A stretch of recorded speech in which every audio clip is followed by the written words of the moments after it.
जो class notes मिले वो इंग्लिश मीडियम वालों को नहीं मिले भी? कितने स्टूडेंट?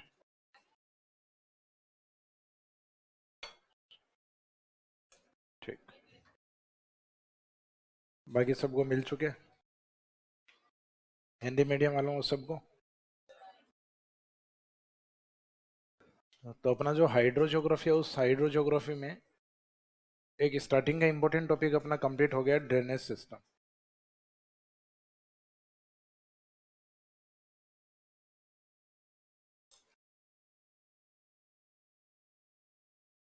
अपवाह तंत्र। लास्ट में चलते चलते या भागते भागते बात की थी अपने लोनी की, सॉरी, लास्ट में खारी नदी, जिसमें एक तो लूनी की सहायक नदियों में आती है खारी, एक इनलैंड रिवर में आती है, और एक बनास में आती है। तो लूनी में आने का मीनिंग है part of Arabian sea, Arabian sea river में। एक था अपना इनलैंड वाले पार्ट में, और एक लास्ट में बे ऑफ बंगाल, जो मैंने बताया था काफी इंपॉर्टेंट क्वेश्चन है खारी वाला, एक तो ये ध्यान रखना। बाकी ड्रेनेज सिस्टम में अपवाह तंत्र में जो क्वेश्चंस हैं, जैसे 2018 के अंदर RS 18th में पूरे चैप्टर को एक क्वेश्चन में पूछ लिया था कि describe the drainage system of Rajasthan, Rajasthan के अपवाह तंत्र की व्याख्या कीजिए। तो स्टार्टिंग तो अपने को वही लिखना होता है कि अकॉर्डिंग टू डिस्चार्ज पॉइंट या conference point, drainage system of Rajasthan is divided into 3 parts. संगम के आधार पर राजस्थान के अपवाह तंत्र को 3 भागों में बांटा जाता है, जिसमें फर्स्ट एग्जांपल जैसे अरब सागर 17%। अब इसमें जो इंपॉर्टेंट रिवर है उन 3-4 के नाम लिखने होते हैं। फिर जो इनलैंड रिवर या अंतः प्रवाही नदियां, अंतः प्रवाही नदियां जो ड्रेनेज सिस्टम का अप्रोक्सीमेट 60% पार्ट, उन 3-4 के नाम लिखने। फिर बे ऑफ बंगाल BOB रिवर्स, जो टोटल ड्रेनेज सिस्टम का 23% पार्ट, इसमें जो इंपॉर्टेंट रिवर्स है उनके नाम। फिर बाद में इनमें जो भी इंपॉर्टेंट रिवर हैं, जैसे अरेबियन सी में 3-4 जो भी नदियां अपन ने पढ़ी, उस अरेबियन सी रिवर की कुछ जो नदियां हैं, जैसे हमने लूनी पढ़ी है, वेस्ट बनास, साबरमती और माही रिवर। तो इन नदियों के ओरिजिन और कॉन्फ्रेंस पॉइंट, उद्गम और संगम लिखने हैं इनके। जैसे लूनी का जो भी पॉइंट है, संगम जो है। फिर इसकी ट्रिब्यूटरीज या सहायक नदियों की डिटेल्स देनी है आपको। जैसे लूनी में इंपॉर्टेंट सहायक नदियां 2-3 जो लिख पाओ, वेस्ट बनास में जो 2 सहायक नदियां हैं, या फिर उसके बाद की जो नदियां, साबरमती की सहायक नदियां, माही की सहायक नदियां। आप इतना ही लिख पाओगे इसमें। इसका मीनिंग इसमें नियम वो रहेगा, one river one line one river, एक लाइन एक नदी के बारे में। जिसमें कैचमेंट एरिया आप नहीं लिख पाओगे, नदियों की विशेषताएं आप नहीं लिख पाओगे, क्योंकि स्पेसिफिक रिवर पे नहीं पूछा है। एक नदी पे डिटेल पूछते तब सब कुछ बताना होता है, उसका कैचमेंट एरिया, उसकी विशेषताएं, उसके उपनाम, या उसके डैम प्रोजेक्ट, फिर वो बता सकते हो आप। लेकिन सभी नदियां या पूरा चैप्टर आपसे एक पेज में पूछा है, तो सिर्फ उनका इंट्रोडक्शन करवाना है कि अरेबियन सी में मेन रिवरियां हैं, इनके ओरिजिन और कॉन्फ्रेंस पॉइंट ये है, और इसके मेन जो ट्रिब्यूटरीज हैं वो ये है। कैचमेंट एरिया भी नहीं लिख पाएंगे। फिर इनलैंड जो रिवर हैं, तो इनलैंड रिवर में अपने को पता है जो भी नदी है, जैसे घग्गर हुआ, कांतली हुई, या साबी रिवर है, कांतली और साबी रिवर। तो इन नदियों में संगम नहीं होते, सिर्फ एक उद्गम होता है इसमें। और फिर बाद में इसमें कैचमेंट एरिया या अपवाह क्षेत्र, क्योंकि इसमें सहायक नदियों के नाम नहीं लिख पाओगे आप, क्योंकि इसमें मैंने कोई ट्रिब्यूटरीज लिखवाई नहीं आपको। क्योंकि इनके जो सहायक नदियां होंगी भी, तो वो लगभग मुख्य नदी समाप्त हो चुकी हैं। जिसका मीनिंग सहायक नदियां हैं उनके तो रिसर्च ही मुश्किल है। अभी तो मेन रिवर के ऊपर ही रिसर्च चल रहे हैं कि मुख्य नदियां वास्तव में किस एरिया से थी। तो ये वाले हैं, उसमें सिर्फ कैचमेंट एरिया, ट्रिब्यूटरीज का कोई इंपॉर्टेंस नहीं होता यहाँ। फिर वापस बे ऑफ बंगाल, तो बे ऑफ बंगाल में इसी फॉर्मेट पे लिखना है वापस उनका ओरिजिन और कॉन्फ्रेंस पॉइंट या डिस्चार्ज पॉइंट, और उनके ट्रिब्यूटरीज, जैसे चंबल में, बनास में, बेडच में, और गंभीर रिवर में। तो उनके कुछ सहायक नदियों के नाम लिख के, और लास्ट में जो 1-2 लाइन बचती है उसमें इंपॉर्टेंस ऑफ रिवर्स लिख सकते हो आप। लास्ट में चैप्टर में कितने पॉइंट हुए थे अपने साथ?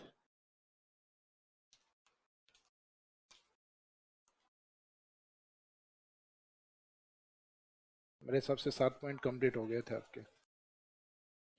एक ऐसा पॉइंट आता है जो सभी रिवर्स के लिए कॉमन होता है कि इंपॉर्टेंस ऑफ रिवर्स, नदियों के महत्व बताइए। इसका आंसर। राजस्थान में झीलों के महत्व बताइए, इसका आंसर। राजस्थान में डैम प्रोजेक्ट या बांधों का महत्व बताइए, इसका आंसर। तीनों का आंसर अप्रोक्सीमेट लगभग सिमिलर ही होता है। तीनों का आंसर सेम क्यों होता है?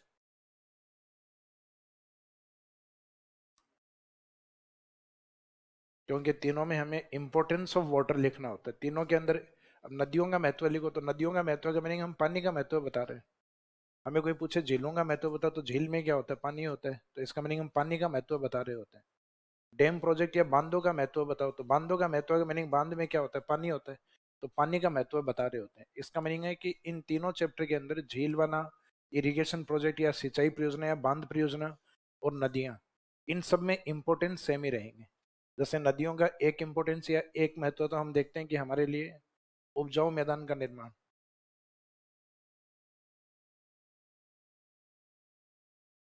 क्योंकि रिवर है वो एलुवियल सोइल को जमा करती हैं, जलोढ़ मिट्टी को जमा करती हैं, इस कारण उपजाऊ मैदानी भाग है।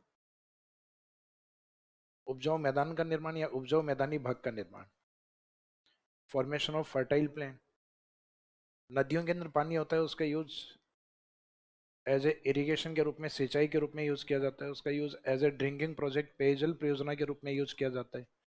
उसका पानी का उपयोग हाइड्रो प्रोजेक्ट के रूप में यूज किया जाता है, जैसे चंबल में और माही के अंदर जो बड़ी नदियां उसमें। हाइड्रो यानी जल विद्युत, हाइड्रो पावर, जल विद्युत उत्पादन में। नदियों के पानी के अंदर मत्स्य पालन, फिशरीज की जाती है।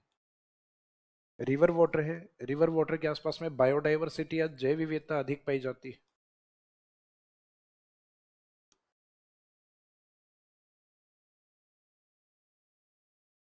जैविकता या इसको हाइड्रो बायोडाइवर्सिटी, जलीय जैविकता भी लिख सकते हो। जैसे चंबल के कुछ एग्जाम्पल है जिसमें कुछ इस प्रकार के जीव पाए जाते हैं, जैसे गांगेसुस, मगरमच्छ, घड़ियाल, इस प्रकार के कुछ जीवों के नाम लिखवाए थे। उदबिलाव। भूजल स्तर में सुधार, यानी जिस ओर से नदियां बहती हैं वहां ग्राउंड वाटर इंप्रूव होता है कंटिन्यूस। नदी के आसपास वाले एरिया में कहा जाता है कि वहां लगभग 8-10 फीट गड्ढा भी आप खोद के और बाद में उस गड्ढे में खोदोगे तो पानी अपने आप आ जाता है उस एरिया में, बशर्ते पास में नदी होनी चाहिए। तो इसका मीनिंग वहां ग्राउंड वाटर काफी ऊपर तक होता है, भूजल स्तर काफी ऊपर तक होता है। बाकी जहाँ नदियां नहीं है वहां तो चाहे आप ड्रिलिंग करवा के 400 फीट खुदवा लो, नहीं मिलेगा तो फिर भी नहीं मिलना है। यानी पानी की गहराई है काफी ज्यादा जा चुकी है राजस्थान के अधिकांश एरिया में जहाँ रिवर्स नहीं है उन एरियाज में।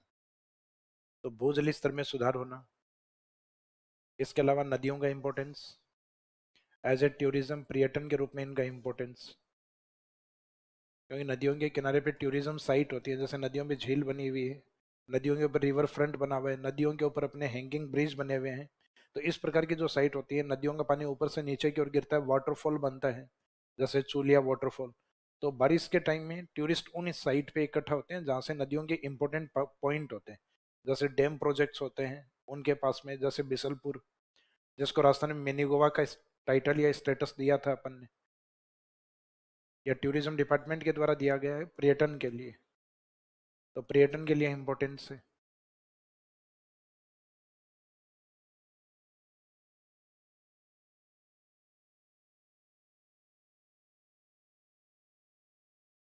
तो ये लगभग 6-7 पॉइंट इसमें है, लगभग 7-8 पॉइंट हो गए हैं। ये इसके इम्पोर्टेंस के रूप में है। तो ये अपने को एक फैक्ट के रूप में लिख लिख के आने हैं। जैसे राजस्थान के पूरे ड्रेनेज सिस्टम के बारे में आपने बता दिया, तीनों अपवाह तंत्र आपने बता दिया इसी तरीके से, और लास्ट में एक लाइन में इंपॉर्टेंस ऑफ रिवर लिख दो। यानी उपजाऊ मैदान बनाने में, मत्स्य पालन में, पेयजल में, इरिगेशन में, भूजल स्तर सुधार में, बायोडाइवर्सिटी में। तो बहुत सारे इंपॉर्टेंस है नदियों के। नदियों के यानी पानी के इंपॉर्टेंस बहुत सारे। आप इजीली लिख सकते हो 4-5 इंपॉर्टेंस, जैसे अभी लिखवाएंगे भी इसमें। अब 2018 का जो मेंस का ये जो क्वेश्चन था, ये तो कुछ टॉपर्स भी ऐसे थे जिनकी कॉपियां इतनी इजी तरीके से चेक हुई हैं इसमें। ये बड़े क्वेश्चन में था, 10 में से स्टूडेंट्स को 9 नंबर तक मिले हुए हैं। और कुछ ने तो सिर्फ इतना लिखा है स्टार्टिंग की 3 लाइनों में कि 3 अपवाह तंत्र हैं, अरब सागर, बंगाल की खाड़ी और ये अंतःप्रवाही नदियां। फिर बाद में उन्होंने स्टार्ट किया कि नदियों के महत्व क्या है, महत्व पूछा ही नहीं था। और फिर आधे आंसर में उन्होंने इंपॉर्टेंस लिख रखा है, और आधे में थोड़ी बहुत नदियों के बारे में बता रखा है। नदियों के बारे में कोई खास डिटेल नहीं है। उन स्टूडेंट को भी 10 में से 9 नंबर मिले हुए हैं। तो 2018 की कॉपियों में नंबर दिए नहीं गए थे, फेंके गए थे। कि लो किसी ने लिखा है तो ये लो, कुछ भी लिखा है XYZ, रिलेवेंट टू, चैप्टर से रिलेवेंट टू लिखा है, चाहे डिमांड के अकॉर्डिंग नहीं लिखा हो, चैप्टर में डिमांड कुछ और थी, डिमांड थी ड्रेनेज सिस्टम के बारे में बताना, इंपोर्टेंस नहीं पूछा था, लेकिन फिर भी चैप्टर के लास्ट, सॉरी आंसर के लास्ट लाइन में एक में इंपोर्टेंस भी लिखा हुआ, ताकि आंसर बिल्कुल यूं टच लगे कि रिवर्स की स्टार्टिंग की आपने, एंडिंग करते हुए लास्ट में इंपोर्टेंस भी बताया। एक लाइन में भले ही फैक्ट में बताया, 4-5 फैक्ट ही बताए आपने, लेकिन इंपोर्टेंस भी बता दिए। यहाँ सिर्फ इंपोर्टेंस लिख के आ रहे हैं मोस्टली, उनको अच्छे नंबर मिल रहे थे। और कईयों ने जिन्होंने नदियां पूरी लिख दी हैं, जैसे मैंने बताया उस फॉर्मेट में, उनको 10 में से 7 नंबर मिल रहे हैं। ये कॉपियां भी देखें जिन्होंने ज्यादा बेटर लिख रखा था। तो इसका मीनिंग है कि 2018 की कॉपियां बहुत बेटर तरीके से चेक नहीं हुई, 2021 और 2023 कॉपियां ये चेक हुई, जिसमें कहते हैं ना बाल की खाल निकालना, वो निकाली गई। यानी जिसने क्वालिटिव लिखा है, क्वालिटिव भी हर लाइन में और हर फैक्ट को, हर पॉइंट को क्वालिटिव लिखा, नंबर उसको मिला है। वरना 800 में 262 ज्यादा नहीं होते हैं, लेकिन ये भी ज्यादा लग रहे हैं लोगों को कि तुम्हारे 262 हैं, है तो सिलेक्ट है, और नहीं है तो वो भी सिलेक्ट नहीं है। तो इसका मीनिंग 800 में से 262 भी नहीं आ पा रहे हैं। और उस समय लगभग 2018 वाली कॉपियों में लगभग 350 नंबर आ रही थी मेरिट। तो एक लास्ट में एक छोटा सा पॉइंट ये और लिख दो, इसका मीनिंग एक तो पूरा चैप्टर है उसको आपको एक क्वेश्चन के रूप में, एक आंसर, एक पूरे क्वेश्चन के रूप में एक पेज में लिखना है। क्वेश्चन आंसर वाली प्रैक्टिस कर रहे हो आप लोग साथ साथ में? ये शायद मैंने पहले भी बताया था आपको, बताया था क्या? बताया होगा शायद मैंने, कि पूरे चैप्टर को छोटे पार्ट्स में, प्रयास ये क्या करो, 15 वर्ड्स वाले क्वेश्चन पहले ये निकाल लो, 50 वर्ड वाले में, ड्रेनेज सिस्टम वाले में इसलिए बता रहा हूँ क्योंकि जब पुरानी क्वेश्चन पेपर आप देखोगे गलती से, वैसे मेरे हिसाब से देखोगे नहीं, और देखोगे तो गलती से देखोगे, और गलती से देखोगे तो पूरा चैप्टर लिखा हुआ है कि राजस्थान के अपवाह तंत्र को समझाइए, तो फिर आपके समझ में नहीं आएगा सर ये तो आपने 10-15 पेज में करवाया, ये कैसे समझाएं एक पेज में। तो अभी जो तरीका बताया उस तरीके से समझाना है इसको। बाकी छोटे क्वेश्चन नदियों में आप इजीली लिख लोगे, जैसे आपको दिया गया कि राजस्थान में लूनी नदी और उसके इंपोर्टेंस को बताइए, यानी लूनी नदी ड्रेनेज सिस्टम और उसके महत्व को बताइए, तो महत्व तो वही लास्ट की 1-2 लाइन में लिखना अपने को, जो सभी नदियों के महत्व हैं वो लूनी के भी महत्व हैं। फिर लूनी नदी के बारे में, उसके ओरिजिन पॉइंट के बारे में कि लूनी नदी ओरिजिनेट्स फ्रॉम अरावली या नाग हिल्स, और कॉन्फ्रेंस पॉइंट और discharge point of Loni run of Kutch Gujarat, and it's total length 495 kilometre. Rajasthan में बताने की आवश्यकता नहीं, लोनी का मीनिंग कंप्लीट लोनी ही होती है, और अजमेर में इतनी है, जालोर में इतनी है, वो नहीं बता क्या मैं। फिर इसमें सहायक नदियां कौन सी हैं, ट्रिब्यूटरीज कौन सी हैं, उन सहायक नदियों के नाम, जो इंपॉर्टेंट कैचमेंट एरिया कौन सा है। फिर उन नदियों में अगर कुछ इंपॉर्टेंट रिवर्स के बारे में आपको ध्यान हो, जैसे जोजड़ी, आपको ध्यान है कि जोजड़ी का उद्गम नागौर से होता है, और ये इसमें जोधपुर में संगम करती है, और 1-2 पॉइंट इसको लेकर इंपॉर्टेंट है, अलग से लिखवाए थे मैंने आपको, कि लोनी की एकमात्र सहायक नदी है जो राइट साइड से आती है, यानी only tributary of Loni which comes from right side. Loni की एकमात्र सहायक नदी है जो अरावली से ओरिजिनेट नहीं होती। इसका मीनिंग डेजर्ट या मैदानी भागों से आती है। डेजर्ट भी एक तरीके का मैदान ही होता है, जो एरिड प्लेन के रूप में होता है। एक बांडी रिवर के बारे में 1-2 लाइनें अपने लिखे हुई, इसके बारे में लिख सकते हो, ये पाली से और जोधपुर में जाके मिलती है, इसको राजस्थान की रासायनिक नदी भी कहा जाता है। तो ऐसे 1-2 पॉइंट लिख के आ जाओगे तो 3-4 लाइनें इसमें कवर हो जाएंगी, 3-4 बेसिक। और फिर लास्ट में 1-2 लूनी का, अगर कोई डैम आपको याद हो तो लूनी का एक बांध करवाया था जसवंत सागर, ये लूनी नदी भी एक प्रमुख बांध जसवंत सागर जो कि जोधपुर में स्थित है, एक आधा पॉइंट ऐसा लिख दीजिए। तो इस तरीके से एक नदी के बारे में, और पूछेंगे सिर्फ जो बड़ी नदियां उनके बारे में, और इसी लूनी नदी पे अगर 4 लाइनें पूछे जाए, 15 शब्द, कोई मुश्किल नहीं है। लूनी नदी पे 4 लाइनें आप इजीली लिख सकते हो, एक तो उद्गम के बारे में, एक संगम के बारे में, एक लंबाई के बारे में, कैचमेंट एरिया के बारे में, सहायक नदियों के बारे में। फिर कोई 1-2 विशेषताएं अगर आपको याद हो कि लूनी इस स्थान के बाद खारी होती है, यहाँ पे इसमें बाढ़ आती है, राजस्थान के टोटल ड्रेनेज सिस्टम में 10.40% है, या भारत में मरुस्थल की सबसे लंबी नदी है, खूब 7-8 विशेषताएं लिखवाई हुई है, उनमें कोई भी 1 या 2 आपको याद आ रही हो वो उसमें लिख दीजिए। और ऐसे लूनी की तरह अगर आप 4-4, 5-5 लाइनें 4-5 नदियों में लिख दो, लूनी में, वेस्ट बनास में, साबरमती में और माही में, तो ये अरेबियन सी का एक बड़ा क्वेश्चन बन जाएगा अपने आप में। यानी एक नदी के ऊपर 4 लाइनें आ गई तो 4 नदियों पे लगभग 16 से 20 लाइनें लिख सकते हो। जैसे अरेबियन सी के बारे में पूछा तो अरेबियन सी में सबसे पहले तो ये बताना है कि अरेबियन सी राजस्थान के कुल अपवाह तंत्र में लगभग कितना परसेंट है, 17% रिवर्स है इसमें, जिसमें मुख्य नदियां लूनी, वेस्ट बनास, जो भी 3-4 प्रमुख नदियां उनके नाम बताने हैं। फिर बाद में उनमें से स्टार्ट करना है। जैसे पहले लूनी, लूनी के बारे में जो भी 4-5 लाइनें आपको ध्यान है वो लिख दीजिए। फिर as it is west Banas के बारे में 4-5 लाइनें।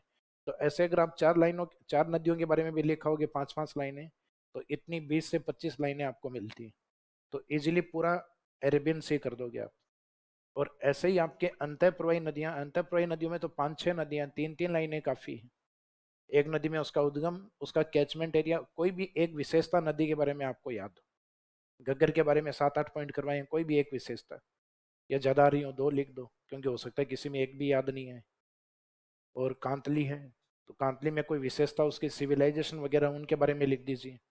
साबी नदी है, साबी नदी में भी 1-2 विशेषताएं करवाई थी सिविलाइजेशन को लेकर, और हरियाणा के गुड़गांव मैदान में विलीन होती। तो इस तरीके से हर नदी के अंदर कहीं ना कहीं 2-2, 3-3 विशेषताएं आपको करवाई हुई। तो इनलैंड में और भी इजी क्वेश्चन है, इसमें भी एक 100 वर्ड्स का क्वेश्चन बन सकता है। इसमें इनलैंड रिवर का पूरा अलग से क्वेश्चन। और बे ऑफ बंगाल रिवर में भी इजीली 4 नदियों के बारे में आप 4-4, 5-5 लाइनें लिख सकते हो। फॉर एग्जाम्पल चंबल के बारे में, बनास के बारे में, बनास की राइट साइड से इंपॉर्टेंट नदी है बेडच के बारे में, चंबल की तरह डायरेक्ट यमुना में जाने वाली नदी राजस्थान से गंभीर रिवर, करौली वाली, उटंगन रिवर भी जिसको कहा जाता है।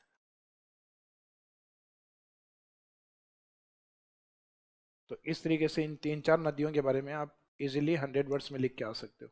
तो ये 3 बड़े क्वेश्चन कर लीजिए, और एक पूरा चैप्टर बड़े क्वेश्चन के रूप में, तो ये 4 बड़े क्वेश्चन हो गए आपके। और ये बड़े क्वेश्चन कर लेते हो, इसका मीनिंग है कि आपको लोनी को अलग से करने की आवश्यकता नहीं है। फिर ये बड़े वाले क्वेश्चन, अगर लोनी के बारे में आपने 4 लाइनें लिख दी, या फॉर एग्जाम्पल आपने लोनी, वेस्ट बनास, इनके ऊपर 4 छोटे छोटे क्वेश्चन कर लिए 15 वर्ड वाले, चारों नदियों के ऊपर, तो फिर बाद में बड़ा करने की आवश्यकता नहीं है, क्योंकि चारों को मर्ज कर दोगे तो पूरा अरेबियन सी लिखा जाएगा।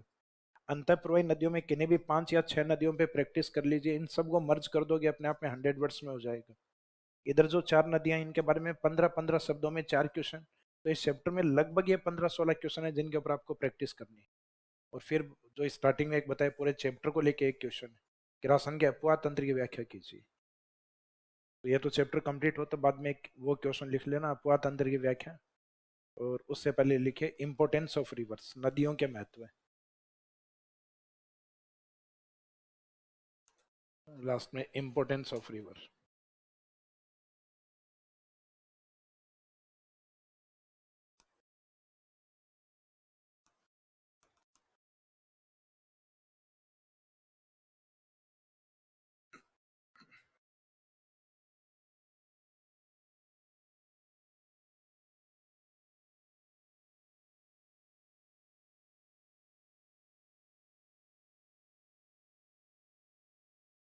इंपोर्टेंस में कुछ थोड़े ऊपर लिख लेना, कुछ थोड़े नीचे लिख देना, 3-4 इंपोर्टेंस नीचे, 3-4 ऊपर, इस तरह 7-8 इंपोर्टेंस आ सकते।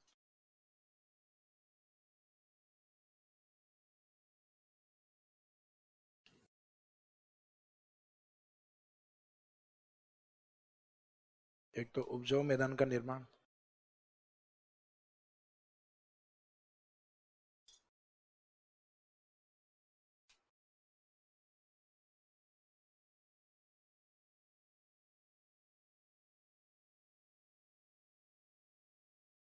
फॉर्मेशन ऑफ फर्टाइल प्लेन,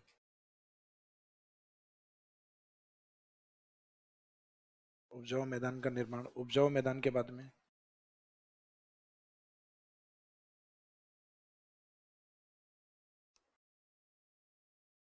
पेयजल परियोजना। बेस्ट एग्जाम्पल इसका आपको क्या ध्यान है? बिसलपुर, बिसलपुर बनास रिवर ये लिख सकते हो। ड्रिंकिंग वाटर प्रोजेक्ट,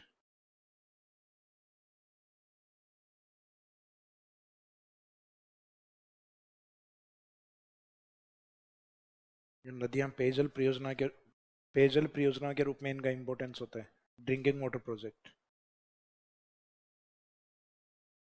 पेयजल परियोजना, ब्रैकेट में लिख दीजिए बिसलपुर, यानी इसके बारे में एक लाइन आप लिख के आ सकते हो कि राजस्थान की सबसे बड़ी पेयजल परियोजना कौन सी है? बिसलपुर डैम, जो बनास नदी पर टोंक में स्थित, जो इन जिलों को ड्रिंकिंग वाटर सप्लाई करती है, जिसमें टोंक है, अजमेर है, नागौर है, जयपुर है, दौसा है, सवाई माधोपुर, 5-6 डिस्ट्रिक्ट लिखवाए थे मैंने इसमें आपको। सिंचाई परियोजना,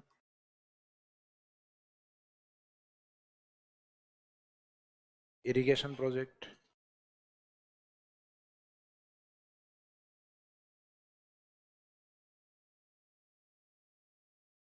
इरिगेशन प्रोजेक्ट में एक तो मोती झील का एग्जाम्पल है अपने पास, ये अपने कोटा बैराज चंबल का, जिसको इरिगेशन डैम ही लिखेंगे आगे अपन, ये आपके चैप्टर आएगा अलग से पूरा, राजस्थान में सिंचाई परियोजना, जिसमें लगभग 60 से भी ज्यादा डैम पढ़ोगे आप, 60 से भी अधिक मान, तो एग्जाम्पल खूब सारे हैं आपके पास, यहाँ कोई एग्जाम्पल की कमी कोई नहीं रहेगी, लेकिन अभी आगे की ज्योग्राफी पढ़ने के बाद, तो यहाँ जरूरी नहीं है लिखना कि एग्जाम्पल क्या लिख के आए, किसी भी नदी का नाम लिख दो, पश्चिमी राजस्थान में लूणी का लिख दो, माही का नाम लिख दो, ट्राइबल एरिया में माही भी सिंचाई में काम आती है, अपने राजस्थान के दक्षिणी पूर्वी भाग में चंबल है जो इरिगेशन के रूप में वाटर यूज होता है, अपने रूपारेल नदी है जिसका पानी मोती झील है, मोती झील का पानी मुख्यतः भरतपुर में सिंचाई के रूप में काम में लिया जाता है। इसके बाद में नदियों के पानी के ऊपर डैम वगैरह ये बना के इनमें मत्स्य पालन किया जाता है।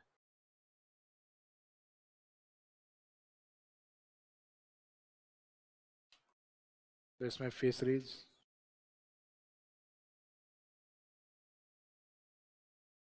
फिशरीज में या पीसी कल्चर में इंपोर्टेंस मत्स्य पालन में,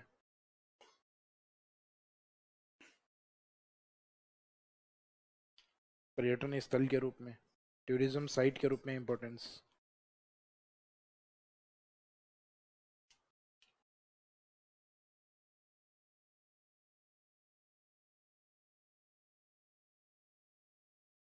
यानी जो वाटर साइट यानी जो जलीय क्षेत्र होते हैं वो टूरिस्ट को अट्रैक्ट करते हैं, जैसे हैंगिंग ब्रिज, कोई वाटरफॉल है, कोई बड़ा डैम है, बिसलपुर जैसे राजस्थान में, राजस्थान के मिनी गोवा के रूप में जिसको दर्जा दिया हुआ है।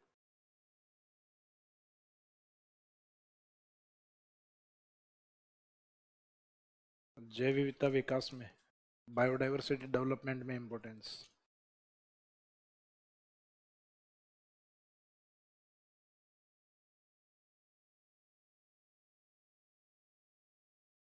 Biodiversity development,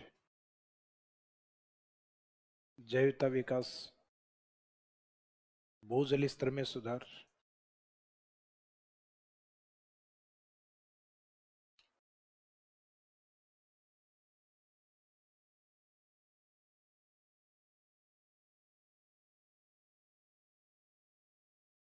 to improve ground water,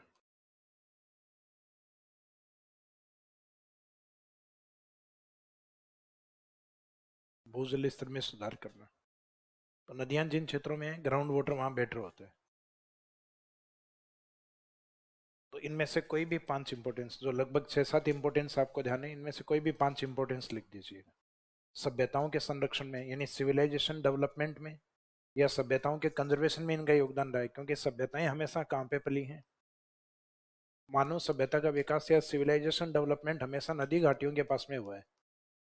इसी कारण सभ्य नदी घाटियों को बोला गया सभ्यताओं का पालना यानी क्राइडल ऑफ सिविलाइजेशन, कि नदी घाटियां ये सभ्यताओं का पालना है या सभ्यताएं पलती, ये सभ्यताएं हमेशा, या इंसान जब सिविलाइज्ड हुआ है, सिविलाइज्ड यानी उसने अपने आप को पहले से बेटर बनाया, वन मानव से और एक सभ्य मानव बना है, तो उसने धीरे धीरे खेती करना स्टार्ट किया है। और कृषि हमेशा उन क्षेत्रों में होती है जहाँ उपजाऊ मैदानी भाग होते हैं, और उपजाऊ मैदानी भाग वहाँ होते हैं जहाँ पे रिवर सेडिमेंट्स जमा होते हैं।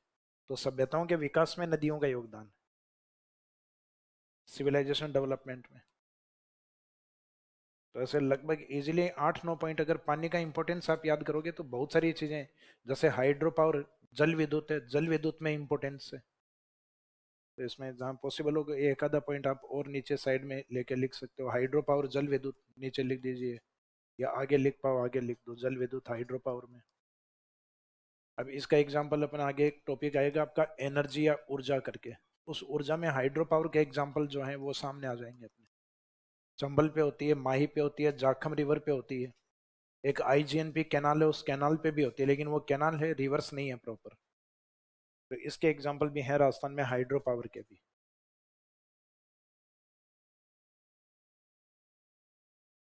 तो इसमें तो सिर्फ फैक्ट लिख के आने होते हैं अपने को।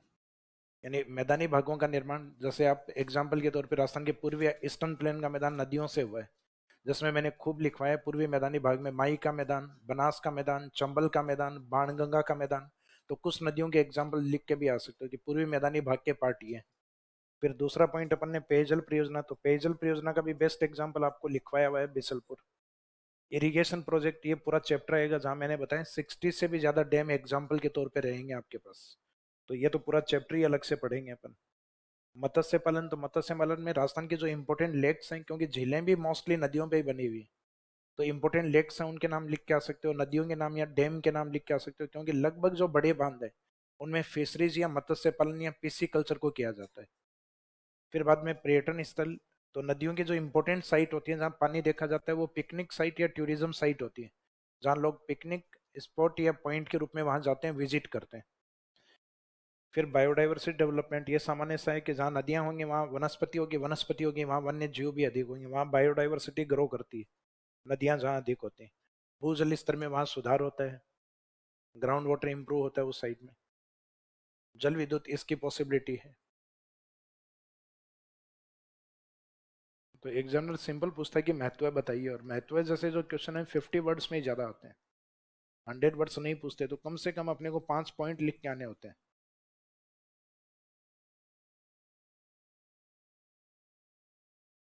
तो ऊपर आपने जो लिखा ना नदियों का महत्व है, ऑब्लिक उसमें लेक्स भी कर दो, चाहे ऑब्लिक उसमें डैम भी कर दीजिए। यानी झीलों का महत्व पूछे तो भी आंसर यही है। राशन में बांध परियोजनाओं के महत्व बताइए, तो बांधों का महत्व भी यही। जब तक किसी इंडिविजुअल डैम के बारे में नहीं पूछे तो इंपोर्टेंस कम नहीं करने।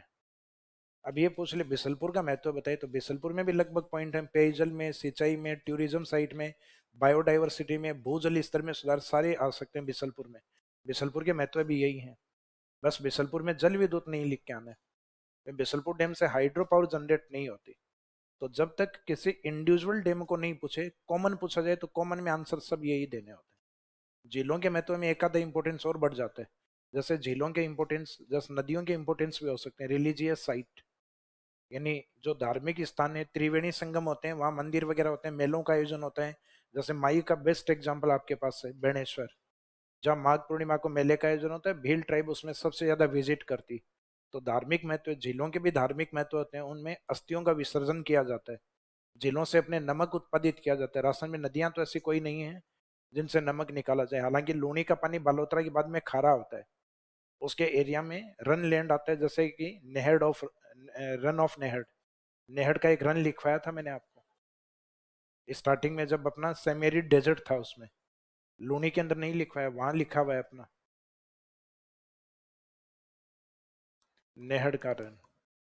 और एक दूसरा पॉइंट उसमें लिखवाया था लवणीय पादप, हेलोफाइट प्लांट। तो लूनी वाले एरिया में जो निकटतम एरिया आता है पचपदरा, तो पचपदरा वाला जो एरिया वो अपने आप में एक लेक के रूप में है, इस वाले क्षेत्र से नमक उत्पादन होता है, लेकिन ये लूनी का पार्ट नहीं माना जाता, ये अलग से माना जाता है तो लूनी के निकट ही है, लेकिन ये अपने आप में एक अलग साइट मानी जाती है। तो नदियों में अपने को नमक नहीं लिख के आना है, बाकी झील में एक आधा पॉइंट ये भी बढ़ जाता है, नमक उत्पादन के अंदर झीलों का इंपॉर्टेंस, ब्राइन वाटर लेक्स का इंपॉर्टेंस। तो अब झील वाले में इंपॉर्टेंस पढ़ने की आवश्यकता नहीं है जब नदियों में आप पढ़ चुके हैं। अब नेक्स्ट टॉपिक आपका लेक्स वाला टॉपिक, मेनली ज्यादातर नदियों पे ही डिपेंड है आपके। मेंस में पूछने लायक क्वेश्चन ना के बराबर होते हैं यहाँ से, और पूछे भी जाएं तो बहुत इजी पूछे जाते हैं कि राजस्थान की खारे पानी की झीलों के बारे में बताइए। तो ब्राइन वाटर लेक्स के दो तीन बेस्ट एग्जाम्पल हैं, उनकी डिटेल्स पता होनी चाहिए। फ्रेश वाटर लेक में तो कोई 20 एग्जाम्पल हैं, जिनमें कोई 4 या 5 लेक अपने को ठीक से याद हो मेंस के अकॉर्डिंग। और वो एग्जाम में इंडिविजुअल भी पूछे जाए तो कम से कम 15 शब्दों में उन 4 या 5 झीलों के बारे में आप बेटर लिख पाओ। तो झील वाले टॉपिक, जिसमें वैसे तो नोट्स हैं आपके पास इसमें, लेकिन इंग्लिश मीडियम वाले स्टूडेंट्स के नोट्स आए नहीं है अभी।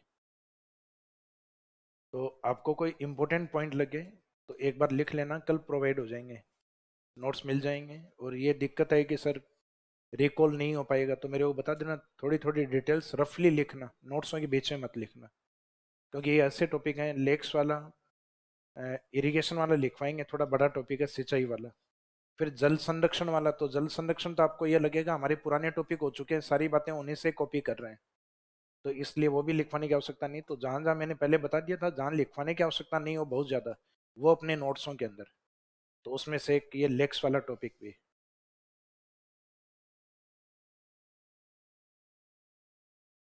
एक बार या तो इंग्लिश वाली कॉपी होगी, सुशील जी को एक बार कॉल कर देना ताकि इंग्लिश वाली कॉपी निकाल दे।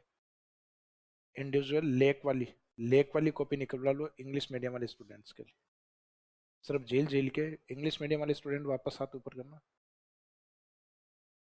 Approximate 60 student, 60।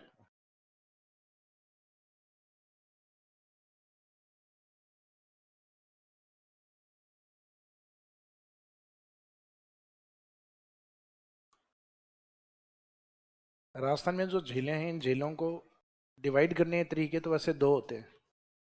एक तो इनको फॉर्मेशन या निर्माण के आधार पे आप डिवाइड कर सकते हो। तो निर्माण के आधार पे डिवाइड करने के बेस बहुत सारे हैं। निर्माण के आधार पे एक तो यह है कि किसने बनाई, प्रकृति ने बनाई, इसका मीनिंग प्राकृतिक झील है, नेचुरल लेक है। और इंसान ने बनाई, इसका मीनिंग मैनमेड लेक, मानव निर्मित झील, कृत्रिम झील, आर्टिफिशियल लेक में काउंट होगी। तो एक तो बेस ये है। एक झीलों के निर्माण के अकॉर्डिंग किस किस तरीके से बनी हुई है उसके अकॉर्डिंग उसके प्रकार होते हैं। जैसे प्राकृतिक झीलें, इसमें बहुत सारे टाइप। जैसे मरुस्थलीय क्षेत्रों में बनी है अस्थायी पानी की झीलें हैं तो इनको नाम दिया जाता है प्लाया झील। मरुस्थलीय क्षेत्र में अगर इंसान ने बनाई है पालीवाल ब्राह्मणों ने तो उसको नाम देते हैं हम खड़ी झील। अगर समुद्र तट पे किनारों पे बना हुआ जो खारे पानी की झीलें होती हैं इनको हम नाम देते हैं lagoon lake. Mostly brine water lake होते हैं, समुद्री पानी से बनी होती हैं कोस्टल रीजन में, तटीय क्षेत्र में। तो लेगून लेक के रूप में होती हैं। कोई वॉल्केनिक ब्लास्ट या ज्वालामुखी उद्गार हुआ था, जैसे मैग्मा निकलना बंद हो गया तो ज्वालामुखी का ये जो है छिद्र, इसको क्रेटर कहते हैं अपन। इस क्रेटर में पानी इकट्ठा हो गया तो इसको क्रेटर लेक के रूप में बोलेंगे, क्रेटर झील। जैसे रामगढ़ क्रेटर राजस्थान में आजकल चर्चाओं में है, 12 की रामगढ़ क्रेटर। जो मैंने घोड़े के नाल जैसी पहाड़ियां करवाई थी शाहबाद, उसमें लिखवाया भी था मैंने रामगढ़ क्रेटर। तो क्रेटर झील ज्वालामुखी छिद्र में या वोल्केनो क्रेटर में पाई जाने वाली झीलें होती है क्रेटर लेक। एक झील इस प्रकार की होती है कि नदी जहां से घूमना स्टार्ट करती है, ज्यादा पानी आने पर नदी घूमना बंद कर देती है, थोड़ा सीधा बहने स्टार्ट कर देती है। तो ये जो थोड़ा सा इस रिवर में जो बैंड होता है, घुमाव जो होता है, इस घुमाव वाले क्षेत्र को कई बार नदियां छोड़ देती हैं और सीधा बहना स्टार्ट कर देती है उस एरिया से। तो ये जो घुमाव वाला क्षेत्र है ये कुछ इस तरीके से होता है, जो देखने पे आपको गाय के खुर जैसा या धनुष जैसा दिखाई देता है। इसको नाम देते हैं ऑक्सबो लेक। यानी गाय के खुर जैसा या धनुष जैसा जो होता है, इसको गोखुर झील कहा जाता है। गोखुर झील, गाय के खुर जैसी इस प्रकार की झील होती है ऑक्सबो लेक। कोई हिमानी वाला एरिया है जहाँ पे बर्फ जमा है पर्वतीय क्षेत्रों में, टेम्परेचर बढ़ने के कारण ये मेल्ट होकर नीचे की ओर पानी इकट्ठा हो गया, इसको हम कहते हैं ग्लेशियर लेक। जैसे हिमाचल में, उत्तराखंड में, जम्मू कश्मीर में बहुत सारी अपनी ग्लेशियर लेक्स हैं, क्योंकि उन क्षेत्रों में कई जगह बारिश भी बहुत कम होती है लेकिन वो ऊपर हिमानी का जो पानी मेल्ट होकर नीचे आता है वो इकट्ठा हो जाता है, तो उसको हम कहेंगे ग्लेशियर लेक्स। विश्व में सबसे ज्यादा मिलने वाली अपने राजस्थान में तो एक भी नहीं है। राजस्थान में बर्फ है कहाँ, अपने फ्रीज के अलावा कहीं नहीं है। तो इसका मीनिंग है कि राजस्थान में ग्लेशियर लेक है उनकी कमी है। तो लेकिन भारत में हिमालय के पास खूब सारी ग्लेशियर लेक, और पूरी पृथ्वी के ऊपर आप देखोगे तो मोस्टली ग्लेशियर लेक्स ही हैं। अपने ध्रुवों की और जो कंट्रीज उनमें खूब सारी हैं।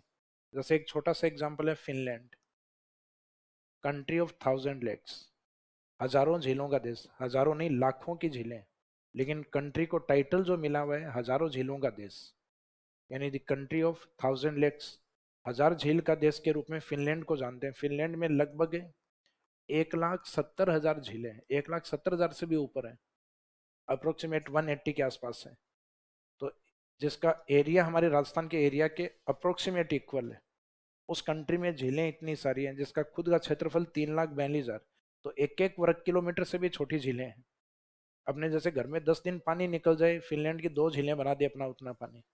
इसका मीनिंग है इन्होंने जहाँ बर्फ पिघली इकट्ठा हुई उसी को नाम क्या दे दिया कि ये लेक। तो इस प्रकार की हजारों झीलें वहाँ, हजारों नहीं लाखों की संख्या में वहाँ झीलें, लेकिन टाइटल फिर भी उसको हजारों झीलों का देश का ही है। और विश्व में सबसे ज्यादा मिलने वाली जो लेक्स हैं वो ग्लेशियर लेक्स। राजस्थान में बात नहीं कर रहे अपन, अपन बात करें पूरे विश्व के अंदर। तो मीनिंग ये हुआ कि फॉर्मेशन के अकॉर्डिंग झीलों के बहुत सारे टाइप हैं। ये आपके वर्ल्ड ज्योग्राफी में एक टॉपिक आएगा लेक्स। उसमें आपको बताया जाएगा कि कौन कौन से इंपॉर्टेंट लेक्स हैं जो लेगून के रूप में हैं, कौन से क्रेटर के रूप में हैं। हमारे राजस्थान में सारे एग्जाम्पल नहीं है। एग्जाम्पल नहीं है तो अपने फॉर्मेशन वाले तरीके से झील के टॉपिक को किसी भी बुक्स में पढ़ा भी नहीं जाता। कोई एक आधा जो इम्पोर्टेंट फॉर्मेशन होता है वो बता दिया जाता है। जैसे राजस्थान में कुछ जिले क्रेटर का एग्जाम्पल है तो बता दिया जाता है कि नक्की क्रेटर का एग्जाम्पल है, पुष्कर क्रेटर का एग्जाम्पल है, रामगढ़ 12 में जो बनी हुई है वो क्रेटर का एग्जाम्पल है। तो राजस्थान में ऐसे 2 से 3 जिले हैं जो क्रेटर के एग्जाम्पल में आते हैं, तो उसमें लिख दिया जाता है। तो अपने इस तरीके से चैप्टर को नहीं पढ़ा जाता फॉर्मेशन के तरीके से। जबकि दूसरा टाइप होता है झीलों में वाटर नेचर के अकॉर्डिंग, अपने इस दूसरे फॉर्मेट को अपनाया गया है पानी की प्रकृति के आधार पर, अकॉर्डिंग टू वाटर नेचर। और वाटर नेचर में अपने झीलें 2 प्रकार की होती हैं, एक होती हैं खारे पानी की ब्राइन वाटर लेक्स, और दूसरी होती हैं मीठे पानी की झीलें।